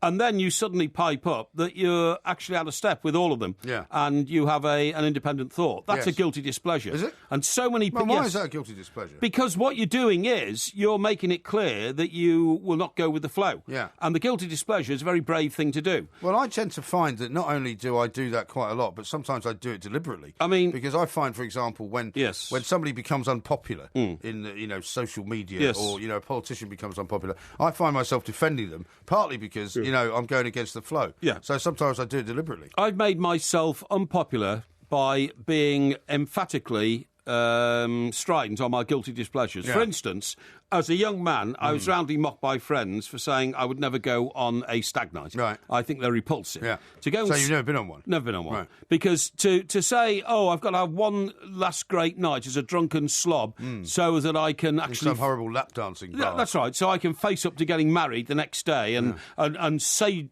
sate myself of all my thoughts about that sort of activity is repulsive. Right. I made myself very unpopular. You've done that in a variety of ways, haven't you? What? Made yourself unpopular. Oh, no, but I'm saying made myself unpopular by being brave and speaking about guilty displeasure. So when we were all due to go on holiday one time, and I had a very good-looking girlfriend and we had friends. I'll tell you who was one of them, Colin Bell. Oh, OK. Yeah. They all would have You're gone... not talking about Trudy? No, it wasn't. No, I'd moved on then. Okay. It was, I don't know who it was, but it was somebody else. And such a romantic. Yes, and I don't know who it was. And everybody said, "Come on, let's go to the Algarve." Yeah. And I said, "No, don't go to the Algarve." And they said, "Why not?" I said, "I don't like beaches." What do you mean, you don't like beaches? The beaches are full of sand. Beaches? Yeah, and the trouble with beaches is you get sand in your beer, you get sand in your bathing costume, sand in your sandwiches. I'm not going to any beach. Oh, where do you want to go? I said, let's go to that place in... You like a shale beach, do you? Or a I don't mind beach? A shale beach. I said, let's go to that place in Italy where Prince Charles paints all those paintings, That's nice. I can't remember what it's called now. Is it Florence or somewhere? Well, he goes to Florence. There's no beach in Florence. No, I didn't want to go to a beach, right? I made myself very unpopular when I say to people, we're all standing round, big celebration, oh, come on, a glass of bubbly. I don't like champagne, thank you, and I'm not drinking it, OK? I've never seen you say that to anyone. Have you ever seen me drink a glass of champagne? Yeah, I have, yeah. No, you haven't. Yes, I have. No, you haven't. You drank a glass of champagne when we went to Cheltenham the other week. I did not. The year before. I did not. Yes, you did. I do not drink champagne. You drank it on the train. I did not. Yes, you did. Well, the only drink available was champagne, and I had a sip. Drank it. I had a sip, but I don't generally speaking. I know it's true that you don't generally. I don't drink champagne. But so I drink champagne. You've never, in my company, don't like beaches. refused a glass of champagne. I don't eat eggs because I think it's repulsive. I don't like stag nights. I don't think that's particularly brave. No. And I make this clear to everybody. I make it clear. For instance, You've seen the time, by the way. How about this? This guy rings me up, and he's the landlord of one of my local pubs down in Gosport. Oh, yeah. And he says, "Oh, Mike, could you come along and support this event?" I said, "What is it?" He said, "Oh, raising money for charity. We're having a great afternoon at the pub." And I said, "And what's special about it?" He said, "Topless barmaids." Yeah. I said, are you off your rocker? Yeah. He said, no. I said, you're going to humiliate a load of young ladies to ask them to walk around without any clothes on, just for the titillation of a load of your sneering, drunken, slobby mates. Right. I said, no, not only am I not coming to that event, I won't be coming to your place again. You're not the man I thought you were. You're a repulsive... You are a man of very high moral values. Yeah, a repulsive little pervert. Right. And what about that place? What about don't time ever you ring me again? What about that time you watched the England game surrounded by topless women? No, I didn't. No, you did. No, it was a lap dancing club. Oh, you keep going on about this. Honestly, true. you're a broken record. You're boring people to death. Oh, I'm a broken It was record. the only place in Soho that had a television, the entranceway, the foyer. But you still the went club. I stood in the foyer and watched the England game. There's nowhere else to watch You it. stood at the bar and watched Luckily, our mate Dave, who owns bars, has now opened a sports bar in Soho, so we're safe to go there in future. Fine. This is Talk Sport. Yes. The Two Mikes, simulcast across the UK on Talk Sport and Talk Radio.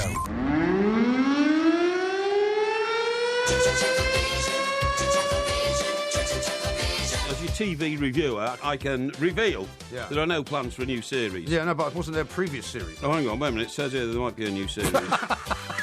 What's the problem?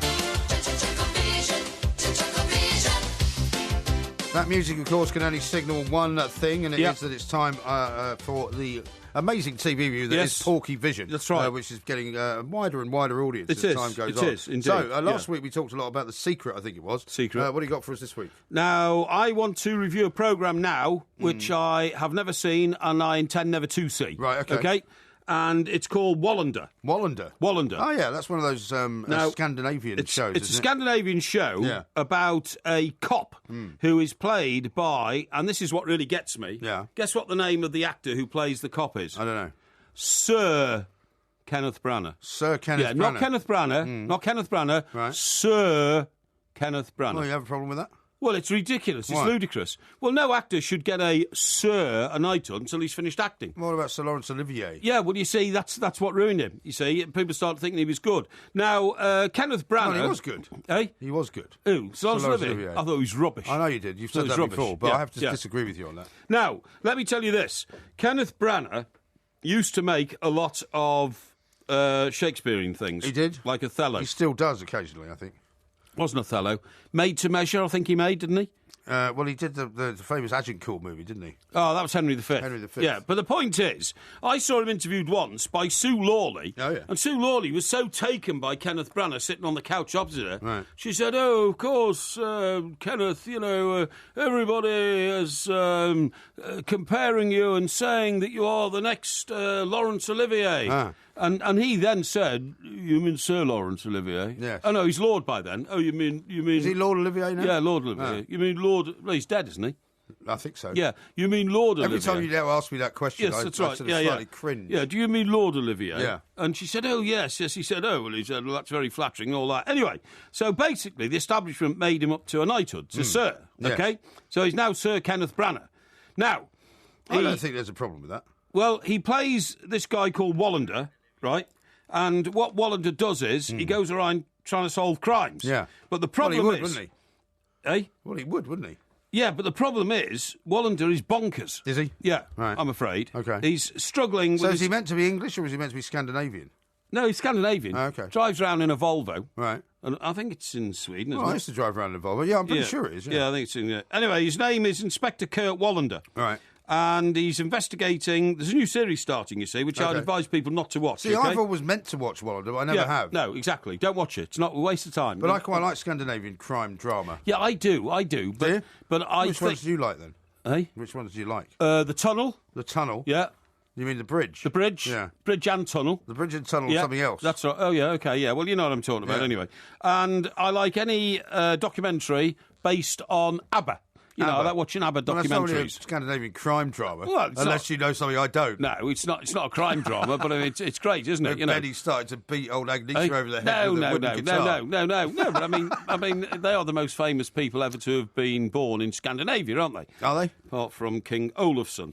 Now then, so hang on. Anyway, I think this next series is called The Troubled Man. Is it? Okay. And that relates to the fact that Wallander, as played by Sir Kenneth Branagh, is in mental turmoil. Is he? So the reason I don't watch this, let me see. Something to do with Africa in the plot of the new one, by the way. Laurence Olivier died in 1989, by the way. 1989, that's a long time ago, isn't it? Yeah. So, now then, who is Mankell? Mankell TV Adaptations. Mankell? Who make... Well, it's probably a production company, isn't it? Oh, hang on, no. Mankell wrote the book. This guy called Mankell. Who is he? Wait a minute. You mean Henning Mankell? Henning Mankell. Now, right. Henning Mankell is the guy who wrote the Wallander books. Okay. Okay? Right. And remember that wonderful series I reviewed a few months ago? I don't know which one. And the lead cop looked like Peter Schmeichel. Yes. Right? Yes, I remember that. Right. You said it was quite a weird show. It was a BBC one, that, wasn't it? BBC, yeah. I can't remember the name of it. I can't remember either. But he was Scandinavian. It was a ghost kind of thing, wasn't it? It was a ghost. Yeah, that's right. His partner had been killed, and she kept coming back as a ghost. Yeah, right. And he kept and singing. he kept doing a Peter Schmeichel impersonation. So, anyway, the reason why I don't watch Wallander is because Sweden's a neutral country, and therefore Swedish neutrality is of marginal interest to British viewers. Do you know that that's where they're having the Europa League final next year? Where? In Sweden. Are they? So there'll be another one of these grounds where there isn't very many places for supporters to go. Well, I'll just pass that on to you. Right, now then, The Troubled Man is an elegy charting Wallander's mental decline. An elegy? Yes. Okay. What's an elegy? It's like a eulogy without the U, if you see what I mean. Now then, now what happens is, this is why I'm not going to watch it, is that the bit of the programme which investigates crime is completely overshadowed by the mental turmoil of Sir Kenneth Branagh. Okay. Okay? Yeah. So the programme, in fact, has lost its way because it becomes an examination of how the pressures of life are wearing down a hard-working policeman. Yeah. Although, in my view, so little crime happens in Sweden that I don't know why a copper not if you watch the bridge. Feel himself under mental pressure in Sweden. If you watch the bridge, there's quite a lot of crime. How many international crimes have ever happened in Sweden? None. Well, I don't think you can say that because it may be. Well, no, it may be that it's not the amount of crime that happens in Sweden isn't reported here. There's never been a Swedish serial killer, right? They haven't got a Yorkshire Ripper. You don't know that. You know, they haven't got the guy in Boston. What was his name? Oh, the Boston Strangler. Boston Strangler. They haven't got a strangler. They haven't got a Ripper. They haven't got a strangler. And yet, for some unknown reason... Well, they have had horrible things happen there, though. We had that guy in Denmark, didn't they? Hey? In Denmark, they had that guy. What happened to him? The guy who went and shot everybody on the island. Breivik. Anders Breivik. That was in Sweden. No, that was Denmark, wasn't Denmark? No, it wasn't Denmark. Do you know why I know it wasn't Denmark? Why? Because I've been to Denmark a few times, and there was no mention of the Little Mermaid, which is the figurine which welcomes you. It was actually Norway. It was Norway. Yeah. I knew it was Norway. Because in Denmark, the Little Mermaid, that is a statue at the entrance to Copenhagen harbour, keeps getting her head cut off by trophy seekers. And replaced by another bronze head. All right. You see what I mean? Okay. Well, I mean, I'd have to say that the explosion of crime dramas from that part of the world would suggest that you're, basing your statistics on wrong information. No. Honestly, nothing ever happens in Sweden, and that's why there are not many Swedish programmes, okay? Well, there's loads of them, that's the whole point. What? There's now loads of but they're making them all up. You can't move for crime dramas coming from Scandinavia. They're making them all up. Okay. Now then, so what happens... Well, it doesn't matter what happens, really, now that you've dissed the show. What do you mean? It doesn't really matter what happens. Well, no, what I'm saying is he spends more time as an actor, Sir Kenneth Branagh, on trying to act out the role of tormented cop. Yes. Right? Well, that's the way it goes with these things. And not concentrating on the focal point of the show. But that show translated. But that show you always get on about that you like. Which one? Something in Bailey. Scott and Bailey, is it? Scott and Bailey's good. Well, I watched that, right? Yes. And all that was about was about the torment of the woman detective. Yes. Nothing to do with actual crime. Yeah, but at least they have to do that in the end, because otherwise it's just about cops and robbers chasing people. At least in Scott and Bailey, the beautiful Suran Jones, as you was involved in a lot of Rogerising, right, which you didn't actually see on screen. But I mean, she used to come to work every morning and tell her partner in crime, well, she actually used a very offensive word once. She said, I met this guy in a bar, we went to a hotel, and You know what I mean? The F word? No, not the F word. The sh word. Oh, the S word. Yes. Okay. And it's a family show. Sorry? It's a family show. This is a family show. You must go into that. Yeah. So the conclusion to this TV review is I advise anybody and everybody that on next Sunday. Yeah. Is it next Sunday or is it Sunday just gone? gone? I don't know, you tell me. Let me have a look. What's the date here? 15. That will be on the 22nd. Yeah. Which is next Sunday. Yeah. Don't bother tuning in. Okay. Because it's the final season of Wallander anyway, so after this one there won't be any Wallander, okay? Right. Well, and I reckon there'll be no Wallander because, frankly, I think, Well, maybe they've run out of road for Wallander. Run out of road for Wallander, that could be it. Or maybe people just get, fed up of, looking at this tormented cop who drives around in a beaten-up old Volvo, a second-hand car. And by the way, nobody in Sweden has got a second-hand Volvo. They're all new. Are they? They're all new, the Volvos. What happens to the ones they sell, then? Well, they sell them abroad, actually. Ship them out to the Middle East. Ones? Yeah, and all that kind of stuff, Well, you've got a supporter in Roy. He says, Porky's absolutely right about Wallander. It's on PBS here in America. Right. And it's like watching paint dry. Well, there you go. Absolutely tedious dross. There you go. That's exactly what I'm saying. You see what I mean? So if I were you, I'd watch something else. And alternatively, you can watch older programmes on TV Gold, like On the Buses, or George and Mildred. Right. Which is good at the moment. I'm sure that's a good alternative. Yeah, I saw the first ever episode of George and Mildred when they moved in next door to their snobby neighbours who didn't want them there. Okay. Yeah, it's pretty good, actually. I'm sure you'd like that sort of thing. Yeah. Well, that was Porkyvision for this week. That's there it. will be one again same time next week. Coming up tomorrow night, of course, is the Porky Quiz on Pirates. Hold on to your hat. The Two Mics, simulcast across the UK on Talk Sport and Talk Radio.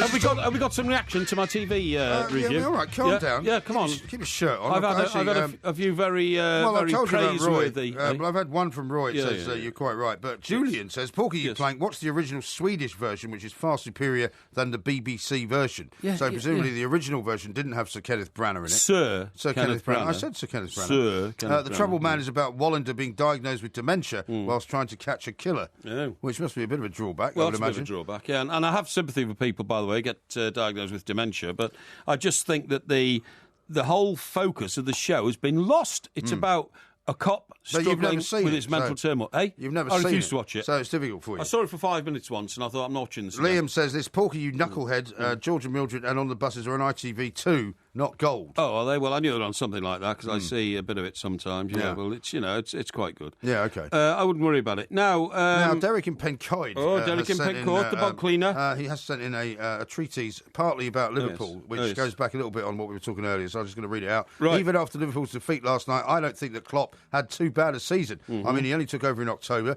got to 2 cup finals, only signed one player for 5.1 million, who they loaned straight back. Finished 8th, much better than some managers who have been at their club for a number of years and all got sacked, like Martinez. Yeah, no, I wouldn't disagree with that altogether. And he says Liverpool fan of 45 years. Yeah, I wouldn't disagree. Listen, did you know that if you concentrate enough on what you want to do in life, like if you wish for it, it could happen? Well, funnily enough, I strongly believe in that. Yeah, I think there's some truth in that. I'm a great believer in positive thought. Exactly. And the power of positive thought. Exactly. And I think if you're negative about stuff all the time, negative things will happen to you. I actually say this to my kids quite a lot. We were going, where are we going? We were going somewhere. Yeah. I know. In the high street where I live, it's quite often difficult to park because there's a few shops. There's a particular bakery that I like to go to. Yes. But it's always difficult to find a parking spot. And if you can't park there, you end up having to park in some car park. Yes. Walk to this ridiculous machine where you pay £1. Yep. And it's not the money; it's just a general pain, right? So as we were driving back we take the dog to the beach. We were driving back.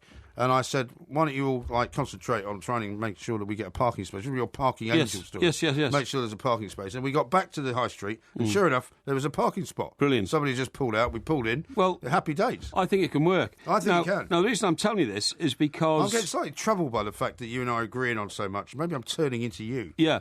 Now, you won't believe this. What do you mean, yeah? No, seriously, I agree with you. Now, you won't believe this, but I came across, the TV review we did last week was about The Secret. The Secret, yes.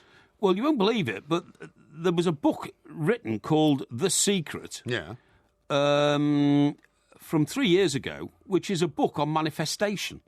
And manifestation is wishing for things to happen in life that then happen. Right. So, for instance, ever since I first saw, like, the Beatles or the Rolling Stones on Jukebox Jury or something like that, I always wanted to be a pop star. That was rather a long time ago. It was a long time ago. And David Jacobs, Jukebox Jury or whatever. I think he used to live down the road from me. Did he? Yeah. Okay, yeah. And guess what?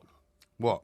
By the age of sort of mid-40s, I'd made a record posing as Mick Jagger, painted black. Yes, okay? but you'd never become a pop star. Well, no, but I was a sort of pop star, wasn't I? You know, I was. No, you weren't. I was. You made a video because you were famous enough on the radio to get somebody to back it. Exactly. Well, it's not the same as being a pop star. No, but if you go into a studio with a load of people who look like the Rolling Stones and make a song, not a lot of people do that, right? That's true. Now, what it says here is, it says, life coaches now preach the benefits of a process called manifesting.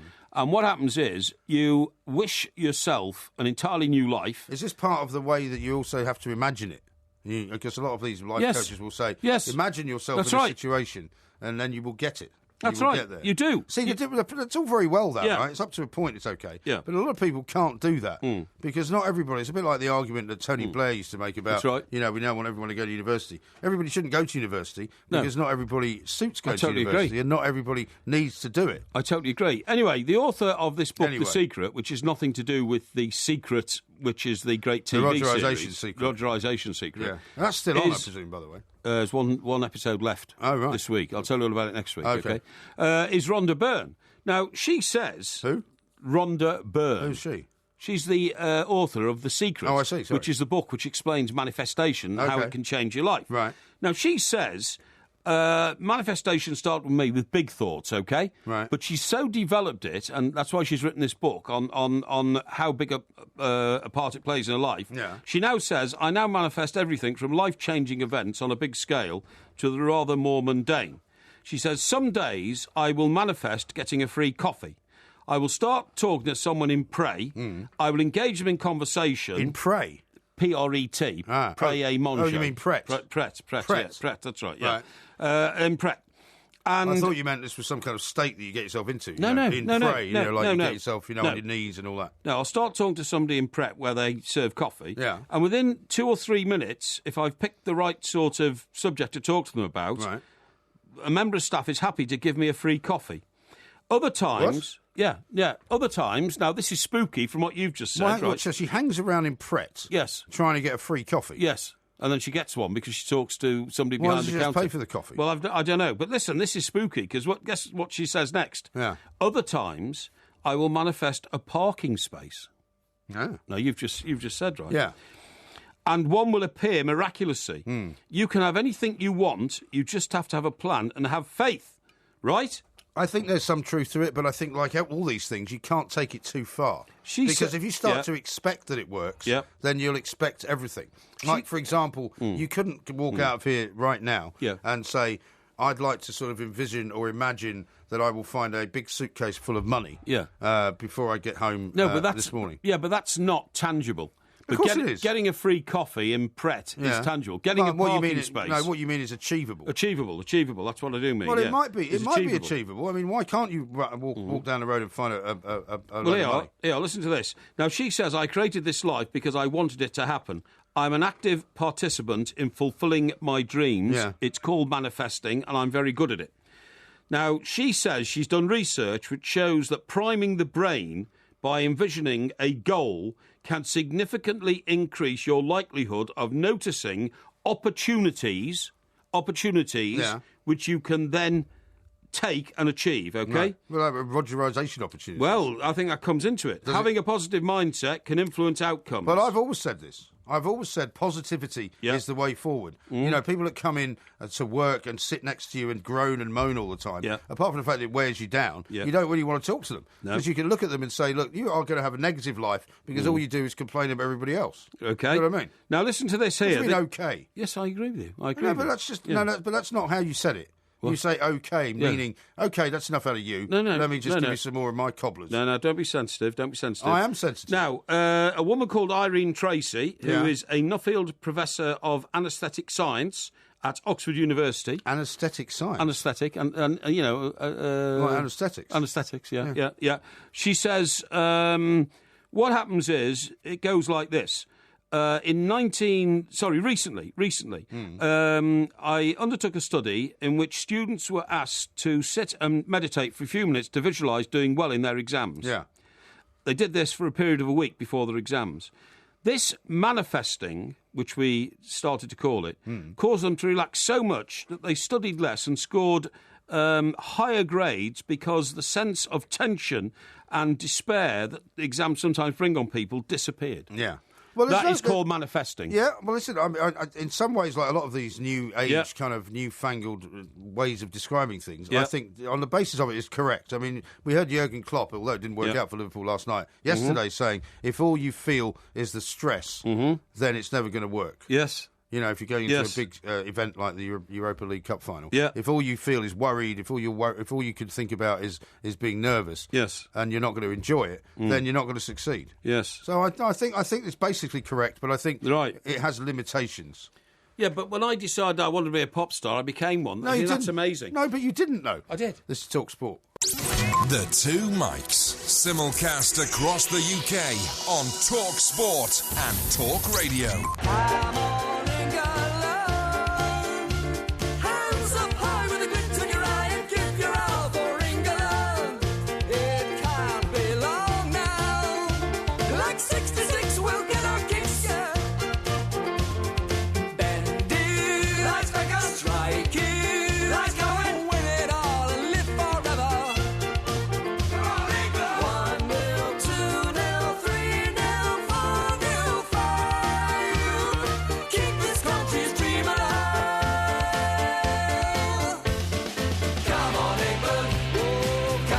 Remember this? Well, I know the original record was Come On Eileen. But this was Come On England. This was a Talk Sport song, apparently. Oh, was it?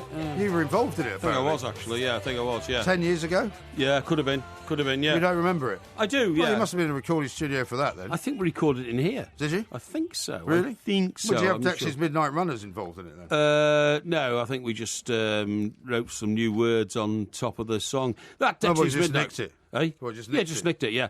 That Dex's Midnight Runners, by the way, that original song, do you know that was number one for about 16 weeks Well, or it's something? one of those great songs. Yeah, it's a happy song, isn't it? When you hear it, it makes you happy. Come on, Eileen. Yeah. Oh, you know what I mean. I'll tell you what happened once. We had, at the Express, the old Express in Fleet Street, we had a young lady reporter who was terribly ambitious. Oh, yeah. I mean, madly ambitious, you know. Is she still around?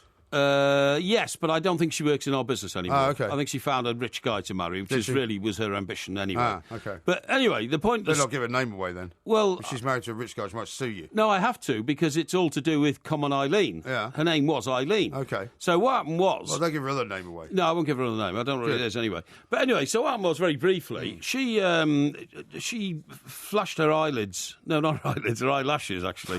Well, she was a lizard. At a sort of elderly executive on the Express, who then sort of fixed her up with all sorts of specials to go and do. Oh, yeah. And one of them was to infiltrate the Hunt Saboteurs lot, right? Oh, yeah. Or something like that. That's quite a dangerous mission, that. Well, it wasn't really, because she got on the periphery of it. But what she did was she invented a load of stuff, allegedly, about how they were going round gluing up the locks of butchers in certain hunting areas, so the butchers couldn't open and serve the meat the next day. Meat, right. So unfortunately, we haven't got much time for this story. No, well, I'll tell you very quickly. So allegedly, she joined up, undercover and all that kind of stuff, and wrote that they were going to.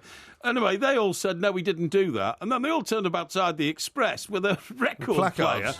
Placards and this record, really? And said, come on, Eileen, come off it, Eileen. Right. You made it all up. It never happened. And I think that was the end of her journalistic career, actually. Yeah, I imagine so. Well, I mean, the song has had many, many different versions of it played. There was even a very funny joke made about it once. But we haven't got time to do any more of that because it's all over. This is Talk Sport. We are the Two Mikes. Look at the light! Don't forget to come back tomorrow for another sparkling, as fizzy as a bottle of champagne, podcast from the Two Mikes. When we kill it, it's not dead as a werewolf. Well, it may not actually die. It's a werewolf. Yeah. Why do you keep saying werewolf? Because that's how I pronounce werewolf. Well, it's not werewolf. It is werewolf. It's werewolf. It's not. Michael Jackson's video was werewolf. No, it's not W-E-I-R. It's W-E-R-E. Yes, I know. That's werewolf.